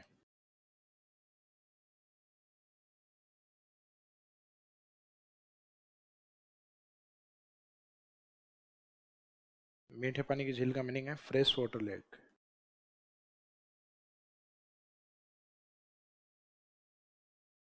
मीठे पानी का गलती से मीनिंग ये नहीं मानना है कि इसमें सर चीनी मिली होती है क्या। मीठे पानी का मीनिंग है खारा नहीं है। अब किसी व्यक्ति के बारे में कहते हैं भाई ये व्यक्ति ठीक नहीं है, तो ठीक नहीं है इसका मीनिंग खराब है, लेकिन उसको खराब कहना जरूरी थोड़ी ना है। ये कह दो ठीक नहीं है तो ठीक नहीं है इसका मीनिंग खराब भी है। तो वैसे ही जो मीठे खारे पानी की झीलें नहीं है तो उनको कह दो ये मीठे पानी की हैं। तो मीठे पानी की इसका मीनिंग खारा, उनका पानी खारा नहीं है, उसमें सेलिनिटी नहीं है। लेकिन जिन झीलों में सेलिनिटी है तो उसमें क्यों है, उसके पीछे रीजन क्या है। तो इनमें चैप्टर की स्टार्टिंग अपन यहाँ से करते हैं कि पानी की प्रकृति के आधार पर 2 प्रकार की झीलें हैं, जिसमें एक अपने खारे पानी। अब खारे पानी की झील क्यों होती है, या तो किसी ओशियन या सी पार्ट है वो, किसी समुद्र का या महासागर का हिस्सा है। तो हम मानते हैं हमारे राजस्थान के पश्चिम में पहले क्या था, टेठी सी। तो एक जनरल सा आंसर तो हम ये बता देते हैं कि ब्राइन वाटर लेक्स पश्चिमी राजस्थान में इसलिए ज्यादा हैं because these lakes remains of Tethys sea, क्योंकि ये झीलें टेठी सागर का अवशेष है। कि जो टेठी सागर था उसका कुछ बचा हुआ पानी है वो आज भी उस साइड में बचा हुआ है। तो हम मान सकते हैं वो सी पार्ट का हिस्सा होने के कारण ब्राइन वाटर लेक्स है। तो जनरल सा आंसर तो आरपीसी ये मानती है जब क्वेश्चन पूछती है तब। जबकि क्वेश्चन इस टेथी सागर पे उठा लिया जाए कि टेथी सागर क्यों खा रहा है, चलो ठीक है झीलें तो आपने बता दी because brine water lakes part of Tethys sea, कि खारे पानी की झील इसलिए खा रही है क्योंकि टेथी सागर का हिस्सा है। तो टेथी सागर खा रहा है क्यों है, तो बता दो अरब सागर का हिस्सा है। तो अरब सागर खा रहा क्यों है, क्योंकि वो हिंद महासागर का हिस्सा है। तो इंडियन ओशियन खारा क्यों है, इसका मीनिंग लास्ट में जाके आपको ब्राइन वाटर का जो साइंटिफिक रीजन है वो बताना पड़ेगा कि वास्तव में जिस जगह झील है वो लैंड खारी क्यों होती है, जमीन खारी क्यों है। तो उसका कारण ये होता है कि जिस जगह ये झील बनी होती है उस पे माइका से चट्टानें जहाँ बहुत ज्यादा हाइट पर हों या पानी के बहुत निकट हों। एक तो ऐसा हो सकता है जहाँ पे माइका से चट्टानें ज्यादा डीप में हों, और जहाँ काफी ऊपर होती हैं माइका से स्ट्रोक्स। माइका से स्ट्रोक्स का मीनिंग होता है सेलाइन रॉक्स, लवणीय चट्टानें। लवणीय चट्टानें जिसमें सोडियम क्लोराइड की मात्रा अधिक होती है। तो जहाँ पे नमी, झील की नमी आएगी तो उससे धीरे धीरे नमक झील के अंदर ऊपर की ओर आना स्टार्ट हो जाता है। तो मुख्य कारण ये होता है कि mica schist rocks are found under these lakes या बॉटम दीज लेक्स, इन झीलों के नीचे या इनकी सतह में माइकासिस चट्टानें में पाई जाती हैं। अब जैसे फ्रेश वाटर लेक है तो फ्रेश वाटर लेक में भी जमीन के अंदर कहीं ना कहीं माइकासिस चट्टानें होती हैं। लेकिन जिन झीलों में बहुत ज्यादा डीप में होती हैं तो उसमें सेलिनिटी का इफेक्ट ऊपर तक नहीं आ पाता। जैसे आप ये देखते हो पूर्वी राजस्थान में हम सिंचाई करते हैं, ईस्टर्न राजस्थान में जहाँ सिंचाई करते हैं तो जमीन में क्या सेलिनिटी पूर्वी राजस्थान में नहीं आती, लवणता खेत में आती है या नहीं आती, जो किसान है उनको ध्यान में आती है। तो इसका मीनिंग टेथी सागर पूर्व में भी था। तो पूर्व के अंदर वो माइकासिस चट्टानों का इफेक्ट इतना क्यों नहीं है, क्योंकि वहां नदियों ने सेडिमेंट ज्यादा जमा किए। तो माइकासिस चट्टानों का जो इफेक्ट है, माइकासिस चट्टानें ज्यादा डीप में है, जबकि जमीन के ऊपर रिवर सेडिमेंट ज्यादा है, नदियों के अवसाद ज्यादा है। तो इसका मीनिंग जो फर्टाइल सोइल है उसकी लेयर ज्यादा मोटी है वहाँ, जबकि माइकासिस स्ट्रोक्स हैं उनकी चट्टानें काफी डीप में है। तो आप लंबे टाइम तक सिंचाई करोगे तो धीरे धीरे माइकासिस का इफेक्ट आना स्टार्ट होगा। जैसे एक तो ऐसा है कि जहाँ पे नदी गुजरे, नदी खारी हो जाए, तो इसका मीनिंग सैलिनिटी काफी ऊपर तक है, जैसे बाड़मेर के आसपास लूनी वाले एरिया में। और एक आप हजारों साल से सिंचाई कर रहे हो पूर्वी राजस्थान के अंदर, मैदानी भाग में, लेकिन अब उसमें धीरे धीरे व्हाइट लेयर आना स्टार्ट होगी और आप खेत में देखते ही कहते हो खार आ गई। तो खार आ गई, इसका मीनिंग माइकस चट्टानें ऊपर आ रही हैं। तो इस इफेक्ट तो पूर्वी राजस्थान में भी होता है, लेकिन आंशिक होता है, पार्सली इफेक्टेड होता है। तो खारे पानी का साइंटिफिक रीजन समझ में आ गया। यानी जिस दिन एग्जामिनर ऑप्शन ये दे कि झीलों का खारा पानी क्यों है, तो एक option remains of Tethys sea, और एक ये दिया जाए कि बॉटम पार्ट में इसके तल में माइकसिस चट्टान पाई जाती है, तो आंसर ये रहेगा। वैसे ये आंसर प्रेजेंट नहीं होता है, यानी ऑप्शन में जो दिए जाते हैं उसमें इसको लिखा ही नहीं जाता, लेकिन लिखा जाएगा तो आंसर फिर यही रहेगा। ये जहाँ ब्राइन वाटर लेक से अपन स्टार्ट करते हैं उसमें लिखा हुआ रहता है, मेंशन वहां रहता है इसमें। फिर दूसरा, मीठे पानी की झील मीठे पानी की क्यों है? तो मीठे पानी की, क्योंकि ये रिवर वाटर या वर्षा जल पे डिपेंड होती है। क्योंकि मीठे पानी की जो जितनी भी झीलें बनी हुई हैं मुख्यतः नदियों के ऊपर बनी हुई हैं। और नदियों में पानी कहाँ से आता है? लास्ट वाले चैप्टर में पहली लाइन लिखवाई हुई है आपको कि राजस्थान की जो नदियां हैं वो मानसून या मौसमी नदियां, डिपेंड ऑन मानसून। मानसून यानी वर्षा के ऊपर। तो उसी वर्षा के यहाँ ड्रेनेज सिस्टम के पानी को रोका जाता है इसमें। तो वर्षा या नदी जल पर आधारित होती है, डिपेंड ऑन रेनी वाटर और ड्रेनेज सिस्टम, ये नदी या वर्षा जल पर आधारित। इनके मैक्सिमम एग्जाम्पल आपको मिलेंगे अरावली में या उदयपुर में। मैंने अरावली में लिखवाया था कि अरावली में मीठे पानी की झीलें सर्वाधिक हैं, एग्जाम्पल उदयपुर। फिर दो तीन एग्जाम्पल भी लिखवाए थे। इन झीलों के एग्जाम्पल मैंने लिखवाए थे डेजर्ट में, जब नागौरी उच्च भूमि लिख रहे थे अपन, उस समय लिखवाया था खारे पानी की झीलें इस क्षेत्र में सर्वाधिक हैं, for example Didwana, Kuchaman and Nagaur, उन क्षेत्रों में अधिक बताए थे। तो ये खारे पानी की झीलें टेथी सागर के कारण या फिर माइकासिस चट्टानों के कारण सर्वाधिक हैं, ये डीडवाना कुचामन। डीडवाना कुचामन, और डीडवाना कुचामन के अलावा दूसरा एग्जाम्पल दे सकते हो नागौर। अगर डीडवाना कुचामन ऑप्शन ही नहीं आए तो आंसर फिर क्या रहेगा? नागौर। और ब्राइन वाटर लेक्स सबसे ज्यादा कौन से फिजिकल डिवीजन, कौन से भौतिक प्रदेश में पाई जाती हैं? आंसर रहेगा अरावली रीजन में। कौन से जिले में सर्वाधिक पाई जाती हैं? उदयपुर। तो उदयपुर में झीलें भी सबसे ज्यादा है, इसका मीनिंग दोनों में कंपैरिजन करें, खारे पानी और मीठे पानी में, तो नंबर ऑफ लेक्स उदयपुर में ज्यादा होती है। इस कारण राजस्थान में इसको लेक सिटी के रूप में या झीलों की नगरी के रूप में टाइटल मिला हुआ है उदयपुर को। तो ये तो अपने चैप्टर की स्टार्टिंग है कि अपना चैप्टर है कितने पार्ट्स में डिवाइड है? दो पार्ट्स में, एक तो ब्राइन वाटर लेक्स में और एक फ्रेश वाटर लेक्स में। ब्राइन वाटर क्यों है? खारे पानी की झीलें खारे पानी की क्यों हैं? Remains of Tethys. दूसरा वास्तविक कारण माइकासिस रॉक्स। मीठे पानी की झीलें मीठे पानी की क्यों हैं? डिपेंड ऑन रेनी वाटर और रिवर वाटर, वर्षा जल या नदी जल पर आधारित है। ये सर्वाधिक डिडवाना कुचामन नागौर में है, जबकि मीठे पानी की झीलें अरावली में या उदयपुर के निकट सर्वाधिक। फिजिकल डिवीजन के तौर पे अरावली और डिस्ट्रिक्ट के तौर पे देखा जाए तो उदयपुर। अरावली पहले लिखवाया हुआ है फिजिकल डिवीजन में, यहाँ शायद इस चैप्टर में उदयपुर ही लिखा हुआ है आपके। तो अब इसमें क्वेश्चन पूछने के फॉर्मेट किस तरीके से होते हैं? तो एक क्वेश्चन तो वाटर नेचर के अकॉर्डिंग पूछा जाता है, पानी की प्रकृति के आधार पे।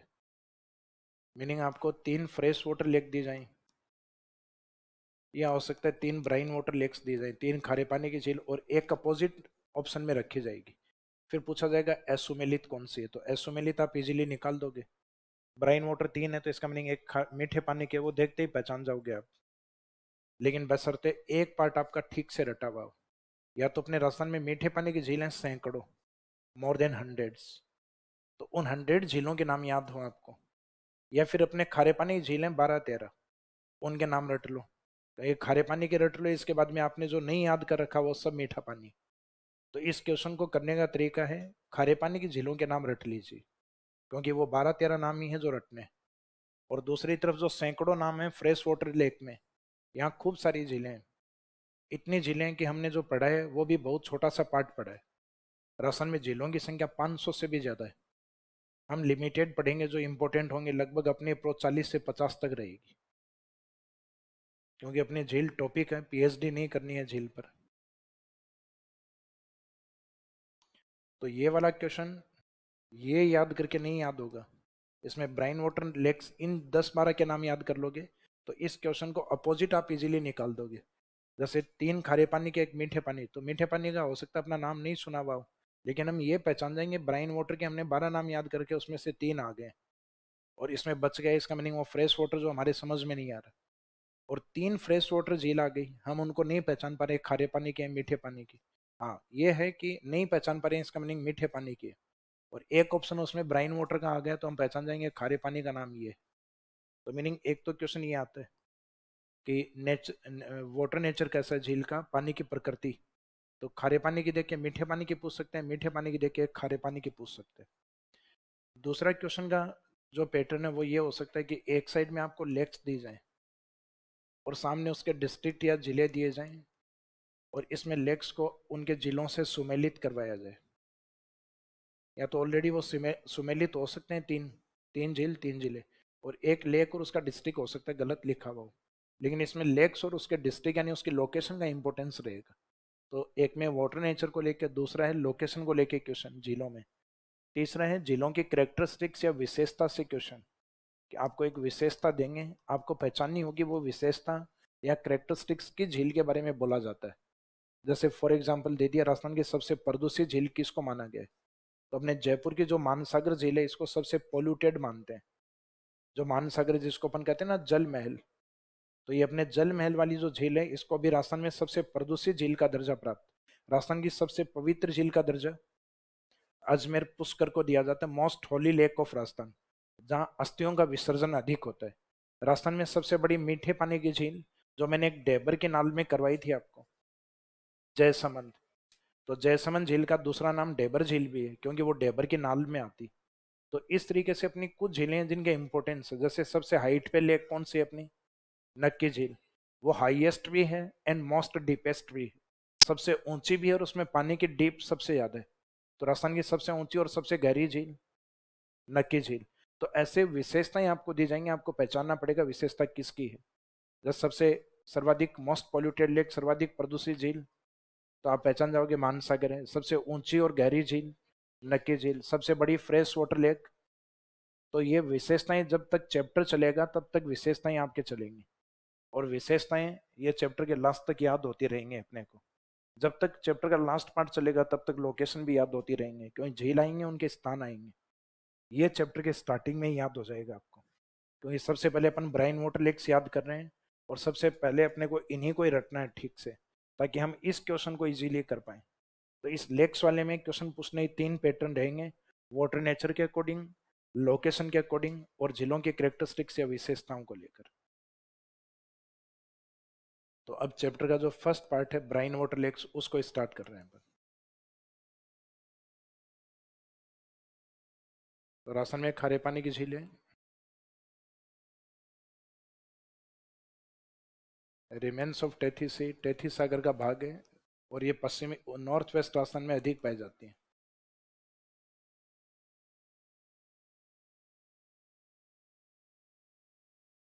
नॉर्थ वेस्ट राजस्थान में मैक्सिमम है। एग्जाम्पल के रूप में इसमें डीडवाना, कुचामन, और ये ऑप्शन नहीं होता, आंसर दूसरा क्या रहता है, नागौर।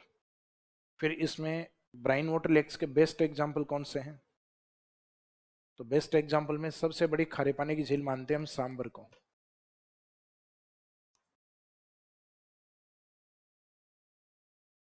सांबर जो जयपुर, डीडवाना, कुचामन और अजमेर तीनों जिलों की सीमा पे, लेकिन मुख्य जिला क्या माना जाएगा, जयपुर, क्योंकि जो सांबर तहसील है वो जयपुर का ही एक पार्ट है, जिसका मीनिंग है पार्ट ऑफ जयपुर माना जाता है। बाकी 3 जिलों की सीमा पे आती है सांबर। सांबर के बाद में राजस्थान की एक इंपॉर्टेंट लेक आती है पचपदरा। पचपदरा जिसकी भी बात कर रहे थे अपन पहले, बाड़मेर में था, वर्तमान में बालोतरा में काउंट होता है।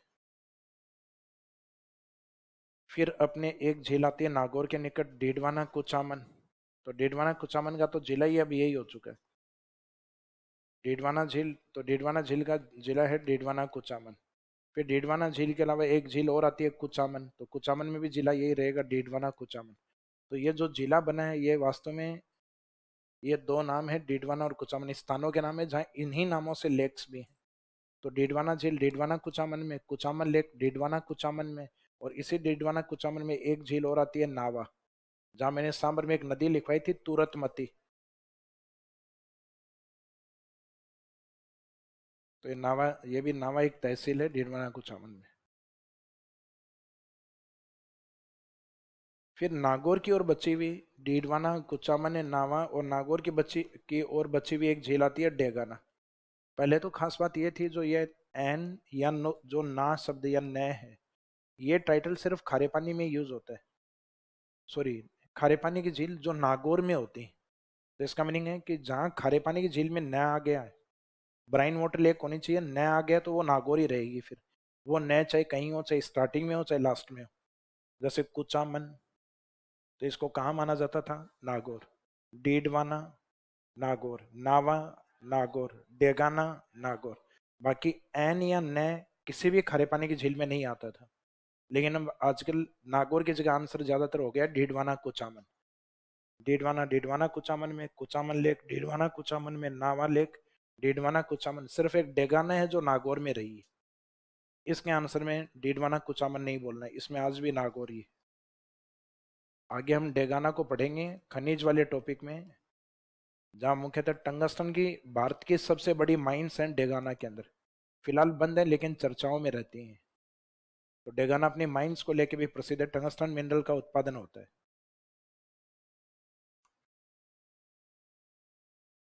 आपको लगभग एक तो यह आइडिया है कि सांबर वाला जो पार्ट है वो जयपुर में है, और जयपुर के निकटतम कुछ जिले हैं जो नागौर डीडवाना कुचामन इन साइट पे है।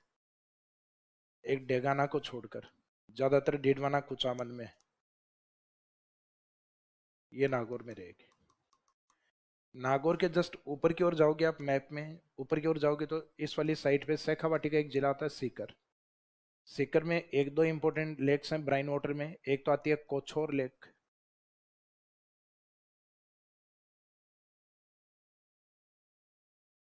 एक इसी साइड में आती है रेवासा। रेवासा जब आप आर्ट एंड कल्चर पढ़ोगे तब ये आएगा। पढ़ा है क्या art and culture? Jeen Mata temple, वो वाला क्षेत्र है रेवासा।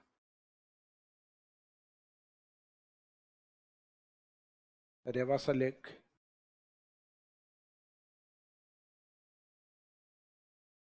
तो कोछोर रेवासा ये दोनों सीकर में। सीकर के जस्ट ऊपर की ओर डिस्ट्रिक्ट सीकर के टच में है चूरू। एक साइड में रह जाता है झुंझुनू, और एक साइड से टच में आता है रतनगढ़ चूरू का पार्ट। तो ये जो चूरू वाला पार्ट है, इसमें खारे पानी की झील, जो कि एक रण का एग्जाम्पल भी है, ताल छापर। तो जो रण भूमि होती है वो अपने आप में ब्राइन वाटर लेक का एग्जाम्पल होती है। तो चूरू ताल छापर, जहाँ एक सेंचुरी भी बना हुआ है इसी नाम से, और इसी नाम से उसमें एक रण भी आता है। तो रण में एक नाम लिखवाया था मैंने। चूरू में वैसे तो दो लिखे, एक तो पड़ीहारा या परिहारा, और एक दूसरा ताल छापर। चूरू के जस्ट सामने बीकानेर का जो पार्ट है, बीकानेर में खारे पानी की झील है जिसका नाम ही नमक के नाम से स्टार्ट होता है, लूण। लूण करण सर। तो जिसके नाम में ही लूण भरा पड़ा है, नमक है, वो खारे पानी की होगी। राजा का नाम भी था लूणकरण सिंह यहाँ पे। तो इसका मीनिंग, लूण का मीनिंग सुना होगा, लूण शब्द ग्रामीण क्षेत्रों में। अभी एक मूवी भी आई थी जिसके अंदर वो एक कवि होते हैं, साउथ के मराठा साम्राज्य पे बनी हुई थी ना एक, छावा। हाँ, नमक है महाराज हम। उसमें एक काफी डायलॉग प्रसिद्ध हुआ था कि कवि नमक नहीं, चंदन हो तुम हमारे माथे का। तो इसमें पश्चिमी राजस्थान बीकानेर से जैसे आप नीचे की ओर जाओगे तो अब बॉर्डर पे एक जिला आ गया नया, फलोदी। फलोदी में फलोदी के नाम से झील आती। आपको ध्यान हो, फलोदी नाम से मैंने रण भी लिखवाया था। तो फलोदी की जो जमीन है वो रणभूमि यानी सेलाइन लैंड है, वो नमक वाली जमीन है। फलोदी के पास में एक बाप क्षेत्र आता है, बाप भी अपने आप में लवणीय क्षेत्र। तो इसका मीनिंग बाप को दिया जाए तो वो भी अपने आप में रण, खारे पानी की झील का एग्जाम्पल। तो रण जितने भी होते हैं वो अपने आप में ब्राइन वाटरी होते हैं। मैंने लिखवाया भी था, दलदली और लवणीय भूमिया और इनफर्टाइल लैंड, जिनको हम रन कहते हैं। Best example run of Kutch, जो कि गुजरात के अंदर, वो लिखवाया नहीं था क्योंकि रन ऑफ कच्छ अपनी ज्योग्राफी में नहीं आता। तो फलोदी का रन या फलोदी झील फलोदी में। यहाँ जैसे जैसलमेर में जाओगे तो यहाँ पे आती है कावोद झील। वैसे तो कावोद नहीं है, काणोद है। लिखते टाइम ये अनाया इनसे थोड़ा जल्दी मुड़ गया। जो इधर मुड़ना चाहिए था वो इधर मुड़ गया, तो कानोद का क्या बन गया, कावोद। तो आज भी ये कावोद ही लिखा जाता है ज्योग्राफी में। तो जैसलमेर वाले कहते हैं गलत पढ़ाते हैं, तो गलत पढ़ाते हैं ये हमें भी पता है, लेकिन पढ़ाना ही है क्योंकि एग्जाम में कावोद ही आना है, कानोद नहीं आना है। हाँ, अब ठीक, आप ये कर सकते हो, ओब्लिक करके ये लिख सकते हो कि जो राइट वर्ड या सही शब्द जो है वो कानोद है, कानोद। लेकिन हमें जो ज्योग्राफी में यूज करना है वो कावोद, कावोद जैसलमेर में आता है। फिर इस साइड में बाड़मेर, तो बाड़मेर में नहीं आके वर्तमान बालोतरा में आता है, पचपदरा झील जो अभी बताइए। तो इस मैप को जब आप देखोगे तो आपको लगेगा कि सांबर के टच में डीडवाना कुचामन, सांबर के टच में नावा, ये थोड़ा डिस्टेंस पे आ जाता है डेगाना, बाकी ये सब सांबर के निकट हैं। तो इसका मीनिंग कभी सांबर एक बड़ी झील रही है जिसमें समय के साथ साथ सांबर का पानी कम हो गया, सांबर तक ही रह गया, तो वो सांबर झील। सांबर का कुछ पानी डीडवाना क्यों रह गया, वो डीडवाना झील। सांबर का ही कुछ पानी डेगाना में रह गया, वो डेगाना झील। कुछ नावा में रह गया, वो नावा झील। इसका मीनिंग सांबर धीरे धीरे, इसका मीनिंग है कि टेथी सागर था पहले, और उस टेथी सागर का पानी जिस ज्योग्राफिकल लोकेशन पे बचा हुआ है उसी जगह के नाम से इन झीलों के नाम है। तो इन झीलों के नाम आपको जल्दी इसलिए याद होते हैं, सब स्थानों के नाम से। एक सिर्फ चूरू वाले में स्थान का नाम आधा ही है उसमें, छापर। बाकी ताल उस पानी को बोला गया जो इकट्ठा है। नहीं कहते कहीं पानी भरा हुआ है कि ताल भरा हुआ है, ताल यानी तालाब की तरह। तो इस कारण उसको बोला गया पानी भरने के कारण ताल, और जगह का नाम है छापर। तो छापर में पानी भरता है उसको ताल बोलते हैं, और दोनों को मिला के धीरे धीरे अभ्यारण्य का नाम क्या रख दिया। तो उस स्थान की जो फेम है वो ताल छापर नाम से हो गई। बाकी कभी चूरू विजिट करोगे तब पता चलेगा इस स्थान का नाम क्या है, छापर। आगे वाला टाइटल यूज होता है। तो खारे पानी की झीलें अपने मोस्टली कौन कौन से डिस्ट्रिक्ट में है। एक तो सबसे बेस्ट एग्जांपल जयपुर में है, सांबर। फिर अपने नागौर के अंदर एक ही एग्जांपल बचा है, डेगाना। फिर कुछ डीडवाना कुचामन में है, कुछ सीकर की ओर है। सीकर की ओर एग्जांपल कौन से हैं, रेवासा और कोछोर, कोछोर लेक। सीकर के बाद में चूरू में, चूरू में ताल छापर। चूरू के बाद में बीकानेर में, लूण से याद रखना, लूण करंडसर। बीकानेर के जस्ट नीचे फलोदी में, जिले के नाम से ही है फलोदी। फिर जैसलमेर में कानोद की जगह है कावोद, कावोद। और यहाँ बाड़मेर में नहीं होके बालोतरा में, बालोतरा में पचपदरा। तो ये आपने जो अब याद कर रखे हैं ये ब्राइन वाटर के एग्जाम्पल। अब इनके बाद में जो भी आपसे पूछा जाए जो आपको ध्यान नहीं आई, वो फ्रेश वाटर लेक। तो अब इन जिलों के नाम समझ में आ गए कौन से लोकेशन पे। कावोद किस स्थान पे, लोनकरण सर, रेवासा और ताल छापर, सांबर, डेगाना, कुचामन, डेडवाना कुचामन, डेडवाना, वापस डेडवाना कुचामन, नावा। तो ये पूछने लायक है। अब डेडवाना और कुचामन तो नहीं पूछेंगे क्योंकि उनका नाम उनके जिले के नाम से ही है लगभग। तो नावा पूछने लायक क्वेश्चन है, और एक डेगाना। तो डेगाना आज भी अपने मूल जिले में ही है जहाँ टंगस्टन के माइंस भी प्रसिद्ध। और फिर पचपदरा लेक, तो बाड़मेर नहीं होके बालोतरा के अंदर। अब मैं कुछ झीलों के नाम बोलूंगा, आपको सिर्फ यह बताना है खारा पानी, मीठा पानी। जो अभी तक अपने नाम सुने हैं ये खारे पानी के थे। और अब ऐसा कोई नाम जो अभी हमने पिछले 5-7 मिनट में अपने कोई रिपीट नहीं किया, ऐसा नाम वो मीठे पानी का होगा।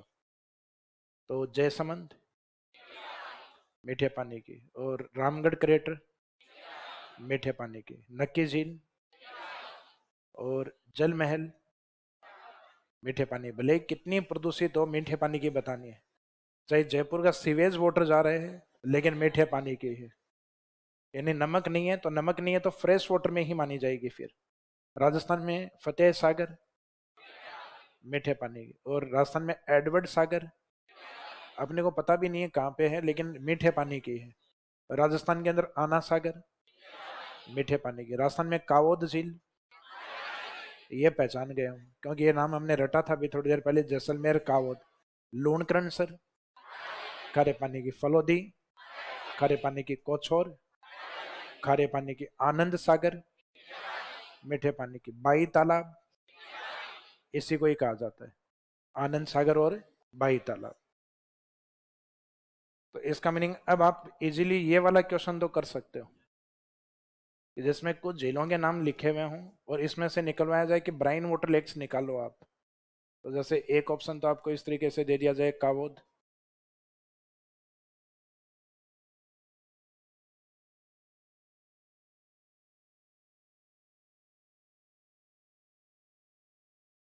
ये रामसागर एक अभ्यारण्य भी है, झील भी बनी हुई है, राजस्थान के पूर्वी जिले धौलपुर में है रामसागर। तालाब शाही, ये भी वहीं पर है धौलपुर में।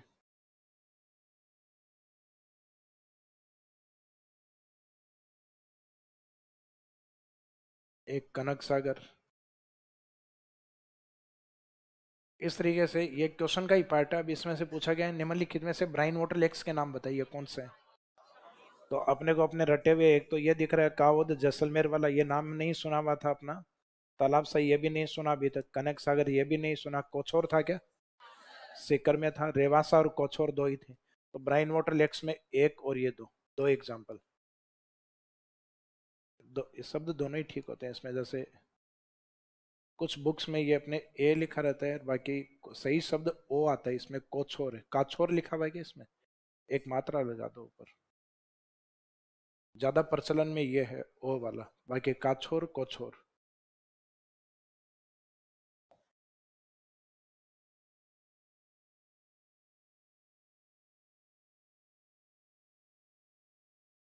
रेवासा से कुछ डिस्टेंस पे ही आता है, रेवासा कोछोर। अब ये जो खारे पानी के नाम हमने जो रटे हैं उसमें सबसे इंपॉर्टेंट एक तो अपने सांबर, जिसका डिस्क्रिप्शन या डिटेल्स हम पढ़ेंगे। एक पचपदरा और एक डीडवाना। बस खारे पानी में इन तीन झीलों की डिटेल्स अपने को ठीक से पता। बाकी एक दो झील के बारे में अपन कम से कम एक दो लाइनें और लिख पाए। जैसे चूरू के बारे में आप ठीक से लिख पाओगे ताल छापर के बारे में, कि ताल छापर ये एक खारे पानी की झील है जहाँ ताल छापर अभ्यारण्य भी स्थित है, जहाँ काले हिरण और कुरजा पक्षी प्रसिद्ध है। ये सारी डिटेल्स आपको याद होंगे, वाइल्ड लाइफ का चैप्टर आएगा उसमें याद होंगी। यहाँ तो सिर्फ ताल छापर से एक ही लाइन याद है कि ताल छापर एक खारे पानी की झील है जो चूरू में स्थित। तो यहाँ इतना ही काफी है, बाकी और डिटेल्स वाइल्ड लाइफ वाले चैप्टर से वहां से लिख पाएंगे अपन। ऐसी एक दो झीलें जिसके बारे में और ठीक लिख पाओ, जैसे लूणकरण सर, ये राजस्थान के उत्तर में प्रमुख हरे पानी की झील जो बीकानेर में स्थित। तो बीकानेर इसके बाद में अपन ब्राइन वाटर लेक्स कोई नहीं देखते हैं उत्तर में। नॉर्थ के अंदर बीकानेर वाली आती है मेन, लूणकरण सर। उसके बाद में खारे पानी की झीलें या तो उसके सदन में है या उसके वेस्ट की तरफ जैसलमेर की तरफ है। तो इन तीन के बाद मैं इसलिए बता रहा हूँ क्योंकि एक दो झील और होंगे, और ब्राइन वाटर लेक्स पे अपने से 50 वर्ड में क्वेश्चन पूछ लिया।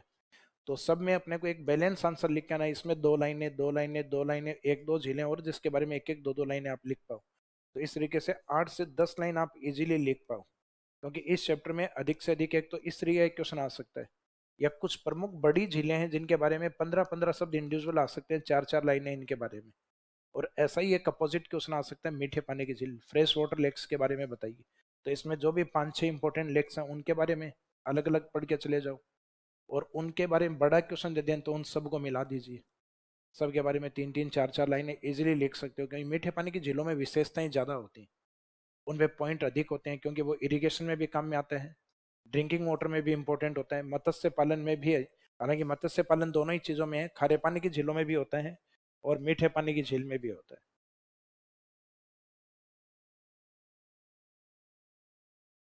तो सबसे पहले हम स्टार्ट करेंगे सांबर।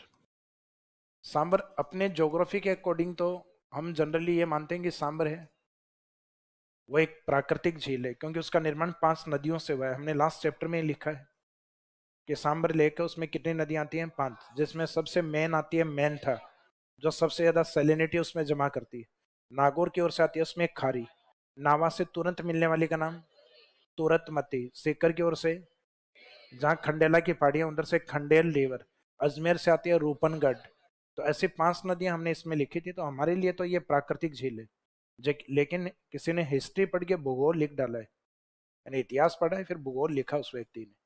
तो किसी ने इतिहास में लिखा है कि सांबर को बनाने वाले, तो कहीं ना कहीं सांबर को बसाने वाले, सेटल करने वाले वासुदेव चौहान। तो उन्होंने जो ज्योग्राफी में आके लिख दिया कि सांबर झील के निर्माता वासुदेव चौहान। जबकि हो सकता है कि उन्होंने सांबर को सेटल किया हो। झील तो अपने आप ही बनी होंगी भाई, नदियों को कोई लाता नहीं। रिवर्स होती हैं, वो नेचुरल रिसोर्सेज होते हैं, उनको डाइवर्ट जरूर कर सकते हैं हम, लेकिन ये नहीं कि हम उद्गमित कर दें। तो उद्गमित करते तो हमारे यहाँ इतना बड़ा डेजर्ट नहीं होता, हम उद्गमित कर चुके होते। और जब भी पाकिस्तान वाले थोड़ी बहुत छेड़खानी करते तो सब नदियां वहीं से निकाल देते, राजस्थान से पश्चिम की ओर, और पाकिस्तान वाले सारे अरब सागर में मिल रहे होते।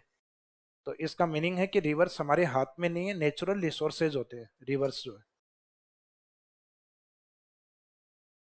तो सांबर झील, किसी भी झील में स्टार्टिंग इंट्रोडक्शन होता है वाटर नेचर और उसके लोकेशन। तो अभी अपन सबसे पहला कौन सा पढ़ रहे हैं, खारे पानी की झील। तो ये अंडरस्टूड है, Sambhar is an example of brine water lakes which is situated in Jaipur. ये खारे पानी की झील का उदाहरण है जो जयपुर में स्थित। फिर बाद में 5 नदियों पे निर्मित है। तो नदियां लास्ट वाले चैप्टर में अपनी बात हो चुकी है, अभी जो रिपीट किया है अपन ने वो। फिर इस झील में निर्माता के तौर पे अगर पूछा जाए तो हमें हिस्ट्री वाला जो लिखा हुआ है उसी को ही ठीक मानना है फिर, कि इस झील का जो निर्माण या निर्माता जो है,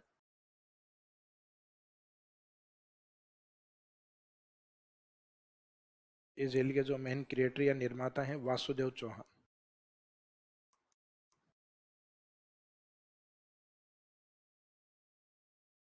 तो चौहान डायनेस्टी, चौहान वंश के एक हिस्सा वासुदेव चौहान भी हैं।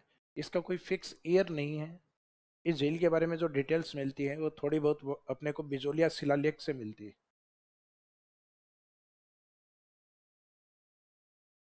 तो जिसमें कोई ऐसा फिक्स ईयर नहीं दिया हुआ कि इस ईयर में बनी हुई है, तो इसमें ईयर नहीं पूछा जाता है, इसमें यही पूछा जाता है कि मतलब किस शिलालेख के रेफरेंस में हम ये लिखते हैं कि वासुदेव चौहान इसके निर्माता है।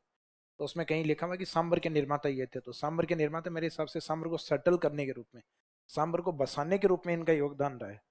झील के रूप में शायद इनका योगदान नहीं रहा हो, लेकिन हिस्ट्री में लिखा हुआ है तो अपने ज्योग्राफी में भी ये जनरली लाइन लिखते हैं। क्योंकि जब व्यक्तियों के नाम दिए जाते हैं तो अपने को आंसर इन्हीं को ही मानना होता है। बाकी ज्योग्राफिकल रीजन जब अपने को बताना होता है, इन नदियों पे बनी है सांबर झील।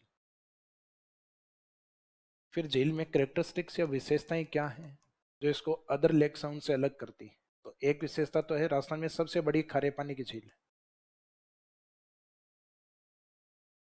Largest brine water lake of Rajasthan.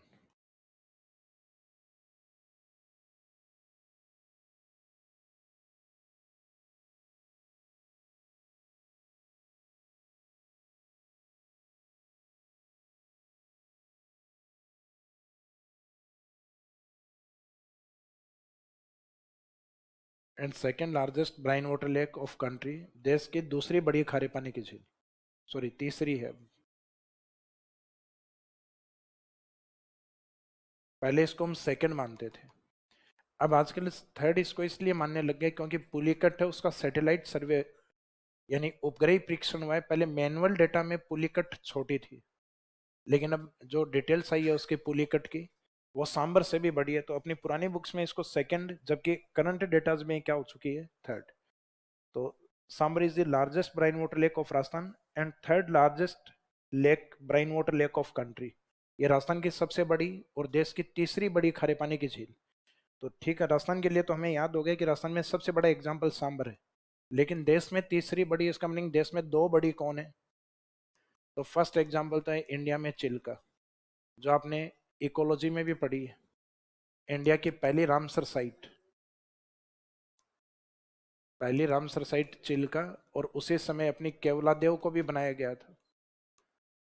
कौन से ईयर में, 1981। ये अपने नेशनल लेवल पे इनको ये दर्जा दिया गया था, राष्ट्रीय स्तर पे। हालांकि बाद में भारत ने 1982 में रामसर संधि के ऊपर सिग्नेचर किए थे, उसके बाद में इनका इंटरनेशनल लेवल पे भी इनका दर्जा, लेकिन भारत ने जो टाइटल इनको 1981 में ही दिया हुआ है। तो इन्होंने अपनी लिस्ट में आज तक भी 1981 लिखा हुआ है। जबकि रामसर इंटरनेशनल कॉन्वेंशन का हिस्सा, रामसर अंतर्राष्ट्रीय समझौते का हिस्सा भारत कब बना था, 1982। जो पहले से एक समझौता चल रहा था कि वेटलैंड एरिया को कुछ कंट्रीज हैं जो प्रोटेक्ट करेंगे, वेटलैंड यानी आर्द्र भूमियों को। तो भारत उस हिस्सेदारी में बाद में शामिल, सिग्नेचर बाद में हुए थे हमारे। कॉपरेट या सहयोग तो हमने बातों ही बातों में पहले भी कर दिया था कि आर्द्र भूमियों को बचाना चाहिए, क्योंकि आर्द्र भूमियां बायोडाइवर्सिटी का सबसे मेन सोर्स होता है। क्योंकि जहाँ आर्द्र भूमि होंगी वहां वेटलैंड एरियाज होंगे वहां पे वेजिटेशन अच्छी होगी, और वेजिटेशन अच्छी होगी वहाँ इकोलॉजिकल बैलेंस होना पॉसिबल है, क्योंकि वहाँ जीव अधिक होंगे, बायोडाइवर्सिटी अधिक होगी। तो ये वाला जो केवलादेव और चिल्का सेम डेट को है, सिर्फ गड़बड़ ये थी चिल्का सी से था, केवलादेव के से था। तो फर्स्ट का दर्जा हमने चिल्का सी टाइटल को दिया। अगर ये केवलादेव नहीं होके एवलादेव होता, तो एवलादेव होता तो ए पहले आता और भारत की पहली रामसर साइट एवलादेव होती फिर। लेकिन ये इसका नाम ही ऐसा था कि कैसे टाइटल आने के कारण पहले का दर्जा किसको मिला, चिल्का।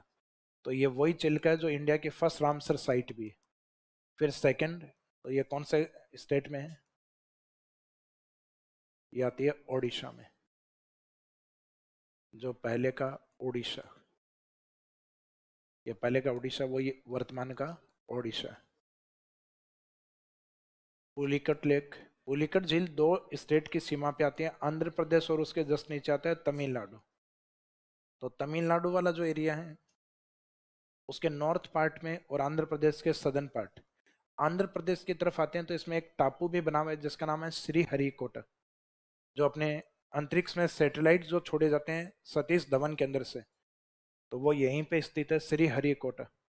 जो सैटेलाइट लॉन्चिंग स्टेशन जो है, जहाँ सैटेलाइट के लिए जो अंतरिक्ष यान होते हैं जिनको हम यहाँ से लॉन्च करते हैं, तो ये पुलिकट के आंध्र प्रदेश वाली साइट पे आता है। तो इसका मीनिंग पुलिकट झील दो स्टेट में आती है, Andhra Pradesh and Tamil Nadu, north part of Tamil Nadu and southern part of Andhra Pradesh, इन दोनों स्टेट की सीमा पे। तो इसमें स्टेट दो रहते हैं आपके। तो भारत की दो बड़ी झीलें जो खारे पानी में है वो चिल्का और पुलिकट, ओडिशा और उसके नीचे वाले दो राज्यों में ये आती है, आंध्र प्रदेश और तमिलनाडु में पुलिकट। तो सांबर को थर्ड का टाइटल क्यों मिला समझ में आ गया। फिर एक स्टेटमेंट इसमें बोला जाता है राजस्थान की सबसे बड़ी खारे पानी की झील, जबकि देश में नमक का सबसे ज्यादा उत्पादन भी यही करती है। तो हम यहाँ सिर्फ लेक के ऊपर बात कर रहे हैं, स्टेट पे बात नहीं कर रहे। अगर ये बात स्टेट पे की जाए, तो स्टेट पे की जाए तो गुजरात से आगे कोई नहीं है आज भी। गांधी जी के टाइम भी गुजराती था और आज भी गुजराती है। देश का जितना नमक उत्पादित होता है उसमें अकेले गुजरात का कंट्रीब्यूशन है 75% से भी अधिक। तो इसका मीनिंग देश का नमक अब से 100 साल पहले भी गुजरात का योगदान अधिक था, और आने वाले 100 साल बाद भी योगदान गुजरात का ही अधिक रहेगा। क्योंकि गुजरात के पास एक तो रन ऑफ कच्छ जैसा काफी बड़ा एरिया, सेलाइन पूरा जिला ही आपका नमक का जिला है, जहाँ देश का सबसे बड़ा डिस्ट्रिक्ट है, जहाँ न्यूनतम जनसंख्या है। तो भारत का सबसे बड़ा जिला किसको माना गया है, रन ऑफ कच्छ को। उसकी सेलिनिटी के कारण पॉपुलेशन सेटलमेंट बहुत ही कम है। तो गांधी जी के समय सविनय अवज्ञा आंदोलन, जो गुजरात के तट पे जाके नमक बना के उन्होंने अंग्रेजों के बनाए हुए कानून को तोड़ा था। अंग्रेजों ने कहा था कि सोल्ट या नमक बनाने के लिए आपको टैक्स देना होगा। गांधी जी ने कहा भाई हमारा देश है, हमारा नमक है, हमारे लोग बना रहे हैं, टैक्स तुम्हें किस बात का। ये कोई ब्रिटिश लोग हैं, वो अपना पानी लेके आए ब्रिटेन से, उससे अगर हम नमक बनाए तब तो टैक्स दें। अब पानी भी हमारा, जमीन भी हमारी, लोग भी हमारे, नमक बना भी रहे हैं हजारों साल से, फिर आप लोगों को टैक्स किस बात का। तो एक रेस्पेक्ट या सविनय के साथ उन्होंने उनके उस कानून की अवहेलना की थी, अवज्ञा की थी।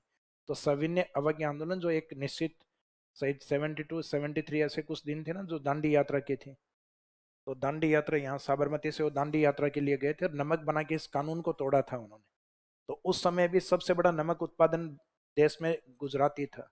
अगर उस समय कोई राजस्थान होता, तमिलनाडु होता, तो आज दांडी यात्रा नहीं होती, वो राजस्थान यात्रा होती या तमिलनाडु यात्रा होती। तो दांडी यात्रा ही क्यों थी, क्योंकि देश में सबसे ज्यादा नमक ही वहां उत्पादित हो रहा था। तो नमक उत्पादन में हम स्टेट के ऊपर बात नहीं कर रहे, स्टेट पे बात करेंगे तो आंसर गुजरात जाएगा। लेकिन किसी एक लेक या झील पे बात करें तो लेक में, क्योंकि गुजरात का जो नमक है वो झीलों से नहीं, रण एरिया से निकलता है या फिर समुद्री पानी से प्राप्त होता है। दो सोर्स है वहाँ ब्राइन वाटर का।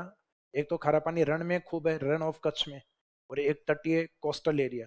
क्योंकि भारत में जो लैंड पार्ट पे यानी जो स्थलीय भाग पे जितने भी स्टेट हैं उनमें सबसे बड़ा तट गुजरात का है। क्योंकि गुजरात का तट टेढ़ा मेढ़ा जिगजैग है, तो देखने में यूं कम लगता है ये, लेकिन काफी बड़ा है।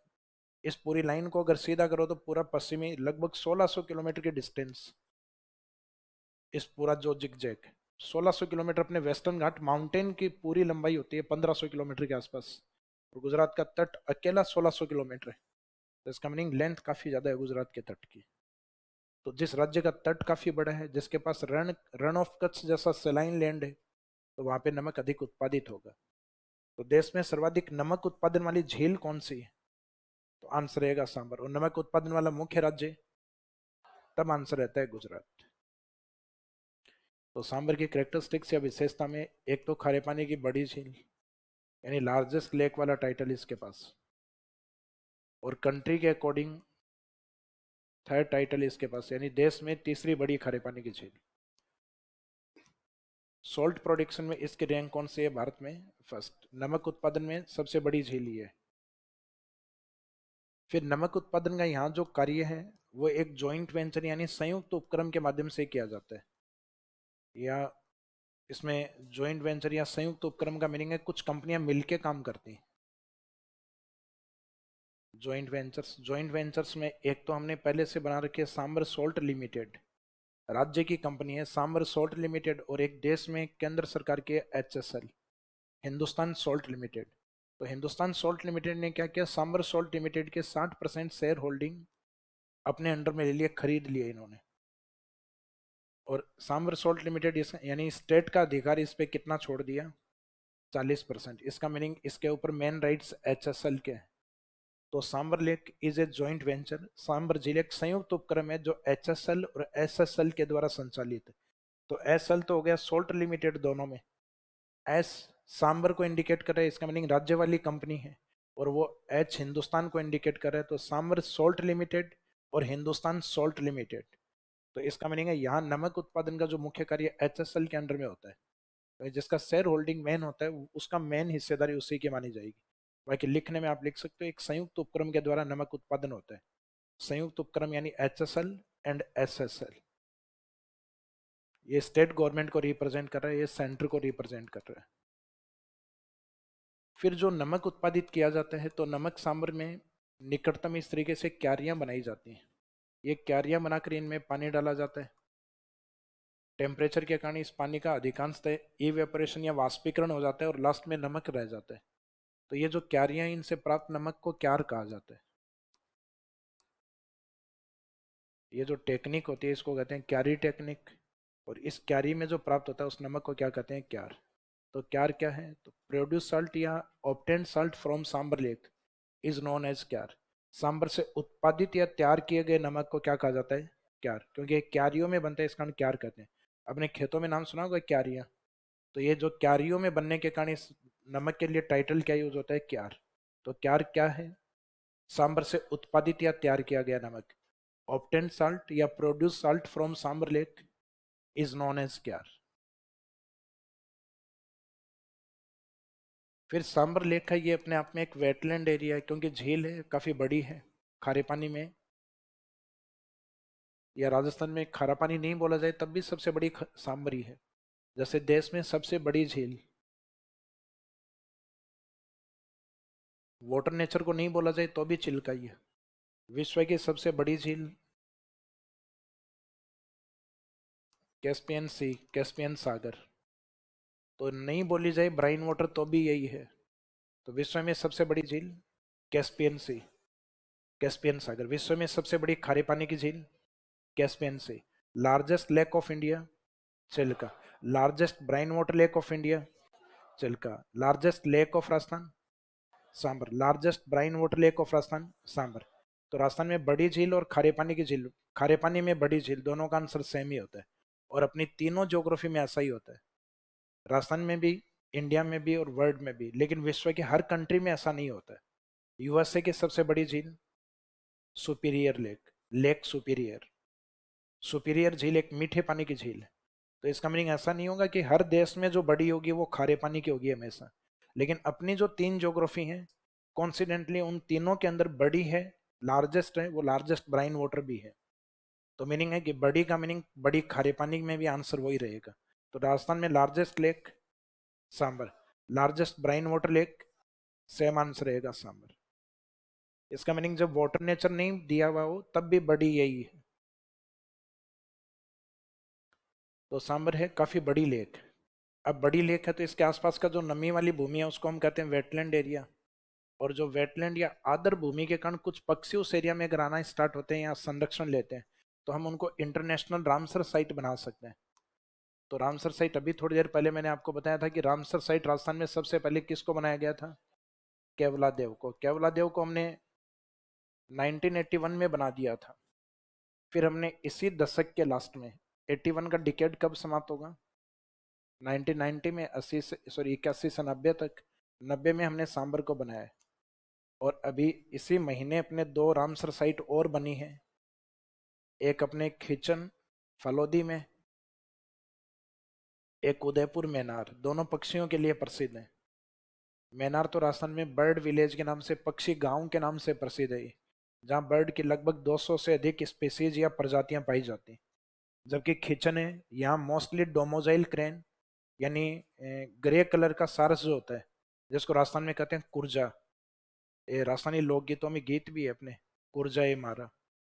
जब पति अपने घर को छोड़ के जाता है तो वो विरहणी जो पत्नी होती है वो उसकी याद में गाती है कुर्जा, कुर्जा ए मारा गीत, जिसमें सहित मैंने आपको पहले भी बताया है कि कुर्जा काफी, या जो सारस जो पक्षी होता है वो अपने प्रेम के प्रति बहुत फेथफुल होता है, विश्वसनीय पक्षी होता है। मेल है, अगर मेल की डेथ होगी तो फीमेल उसकी याद में ही खाना पीना छोड़ देती है, उसके बाद में कुछ समय बाद उसकी डेथ हो जाती है। ये नहीं कि कुर्जा निकला तो कुर्जी कहीं और निकल गई, या कुर्जा इंतजार कर रहा हूँ कि कुर्जी कब जाए दूसरी कुर्जी आए। तो इसका मीनिंग है कि इस पक्षी में फ्लर्ट नहीं होता। तभी तो कहते हैं ना भी कि जो कहते हैं कई लोग सारस जैसी, या कहते हैं ना हंस जैसी जोड़ी लग रही है। तो इसका मीनिंग उनका प्रेम इतना, एक दूसरे के प्रेम में इतने बंधे हुए होते हैं कि विरह में उनकी फिर डेथ ही होती है। यानी जैसे ही एक जोड़ा टूटा, जोड़े टूटने के कुछ समय बाद दूसरे पक्षी की डेथ हो जाएगी।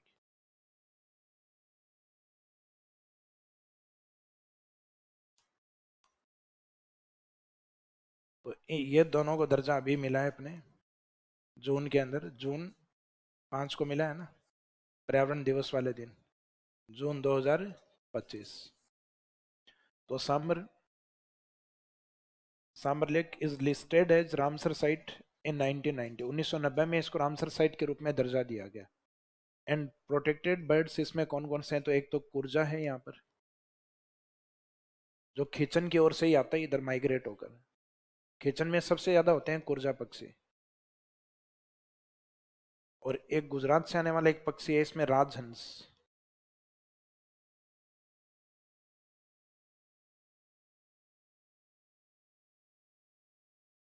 ये थोड़ा व्हाइट और पिंक कलर का होता है, हल्का व्हाइट कलर और पिंक कलर का दिखाई देता है, फ्लेमिंगो बर्ड। इन दोनों पक्षियों को संरक्षण मिलते हैं, ये गुजरात की ओर से आते हैं अपने। तो सांबर झील का एक इम्पोर्टेंस ये भी है। ये नहीं, ये क्या भैंसे हैं क्या? कौन सा? एक एक अच्छा, एक तीर से तीनों भैंसों को भेज दिया? किसने?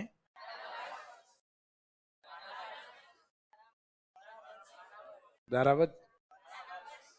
अच्छा, कौन सा वंश? अच्छा,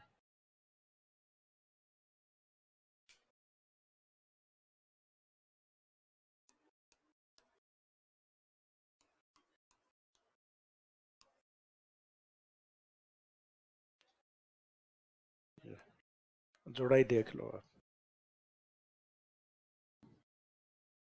ये है कुर्जा बर्ड। आंखें डार्क ब्राउन होती हैं, पक्षी ऊपर से मोस्टली ग्रे कलर का होता है। इसको डोमोजाइल क्रेन कहते हैं।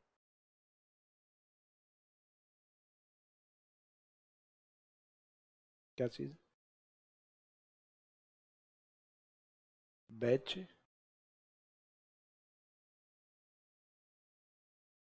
हाँ, उड़ते भी हैं, लाइन से उड़ते हैं, सारे पक्षी उड़ते हैं लाइन से। भाई पंक्ति में, जैसे आप शाम के टाइम देखोगे ना, बहुत सारे पक्षी हैं, पक्षी बहुत सारी पंक्तियां बनाते हैं।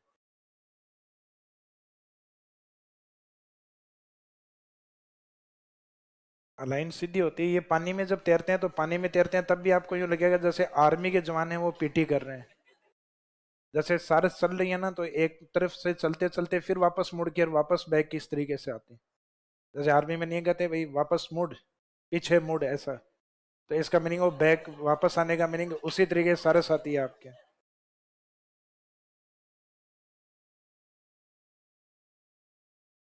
राइट और लेफ्ट टर्न करते हैं ना। राजहंस ये गुजरात से आने वाला पक्षी। फ्लेमिंगो बर्ड जिसके, जो दूसरा शब्द यूज करते हैं अपन, फ्लेमिंगो।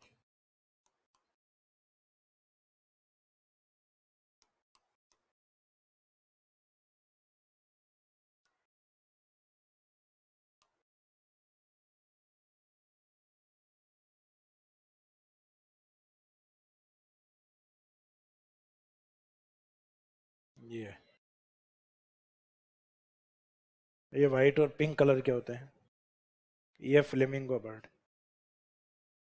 कि विंटर सीजन के अंदर कभी सांबर को विजिट करना, काफी शानदार। यानी पक्षी जो वाइल्ड एनिमल्स के प्रति यूं ज्यादा अट्रैक्टिव होते हैं, जिनको पिक्चराइजेशन बहुत बढ़िया लगता है, केवला देव लगभग विंटर सीजन के टाइम, यानी लगभग नवंबर से और फरवरी मार्च के आसपास तक, और यही टाइम अपने सांबर का विजिट करने का। क्योंकि ये मुख्यतः नॉर्थ इंडिया की ओर से ये पक्षी आते हैं, और ये नॉर्थ इंडिया में तब आते हैं जब वहाँ पे विंटर सीजन काफ़ी ज़्यादा बढ़ जाता है, सर्दियों का इफेक्ट बढ़ जाता है। जबकि साइबेरिया जैसे एरिया तक से भी हमारे पक्षी आ जाते हैं।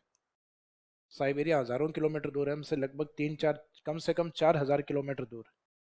तो 4,000 किलोमीटर से किसी पक्षी का आना अपने आप में एक बड़ी बात है। ये 4,000 किलोमीटर इंसान नहीं जाता है। भी माइग्रेट होता है तो 100 किलोमीटर, 200 किलोमीटर, और बहुत ज़्यादा ज़रूरत होती है तो कहीं 200, 300, 400 किलोमीटर, या अरेबियन कंट्रीज अपने 1,000, 1,500 किलोमीटर। लेकिन 4,000 किलोमीटर बहुत ज़्यादा है। और राजस्थान में आके अंडे दे के ब्रीडिंग या प्रजनन करके, क्योंकि अपने यहाँ अनुचित क्लाइमेट होता है, उसके फेवरेबल क्लाइमेट होने के कारण, और फिर एक निश्चित समय के बाद मार्च अप्रैल के आसपास फिर वो माइग्रेट होना स्टार्ट हो जाते हैं वापस।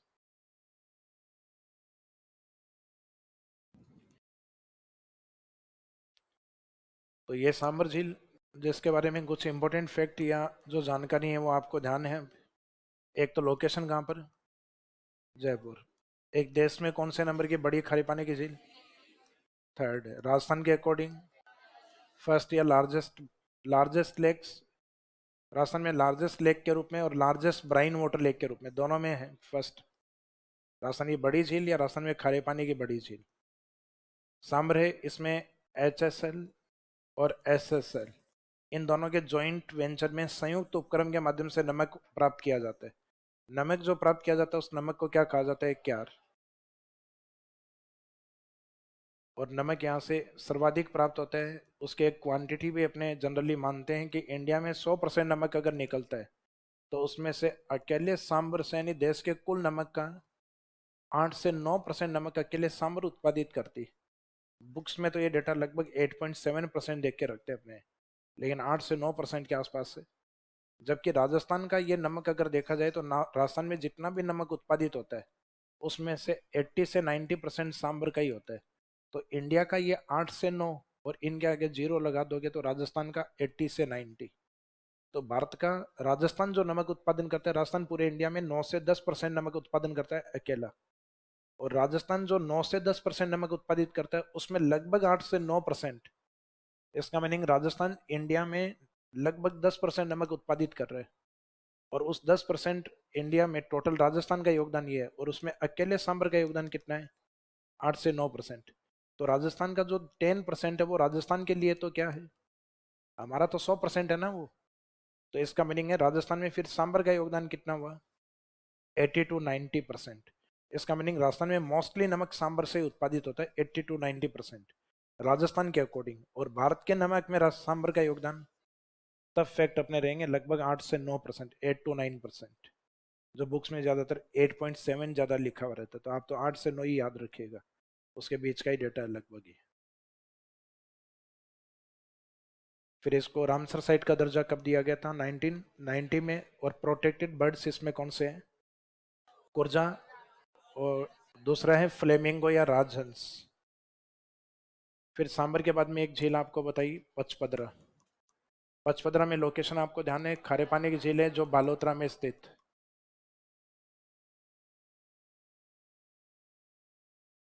फिर इस झील में जो करेक्टरिस्टिक्स या जो विशेषताएं हैं, वो एक तो बताया जाता है इसका नमक भले ही ज्यादा नहीं हो लेकिन सबसे बेस्ट क्वालिटी सॉल्ट माना जाता है, सर्वश्रेष्ठ नमक।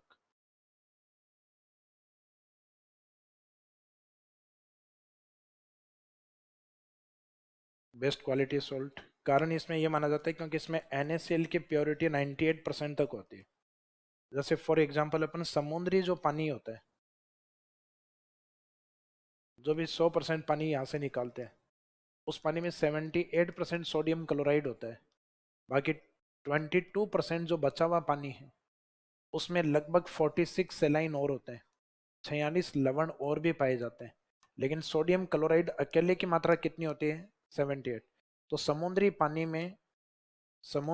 में ओसेनिक वाटर में टोटल 47 सेलाइन होते हैं, 47 प्रकार के लवण पाए जाते हैं। और उन सेलाइन में सोडियम क्लोराइड 78%, इसका मीनिंग उसमें सोडियम क्लोराइड का मीनिंग नमक, नमक 78%।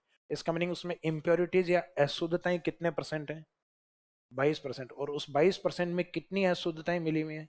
46 लवण और मिले हुए हैं।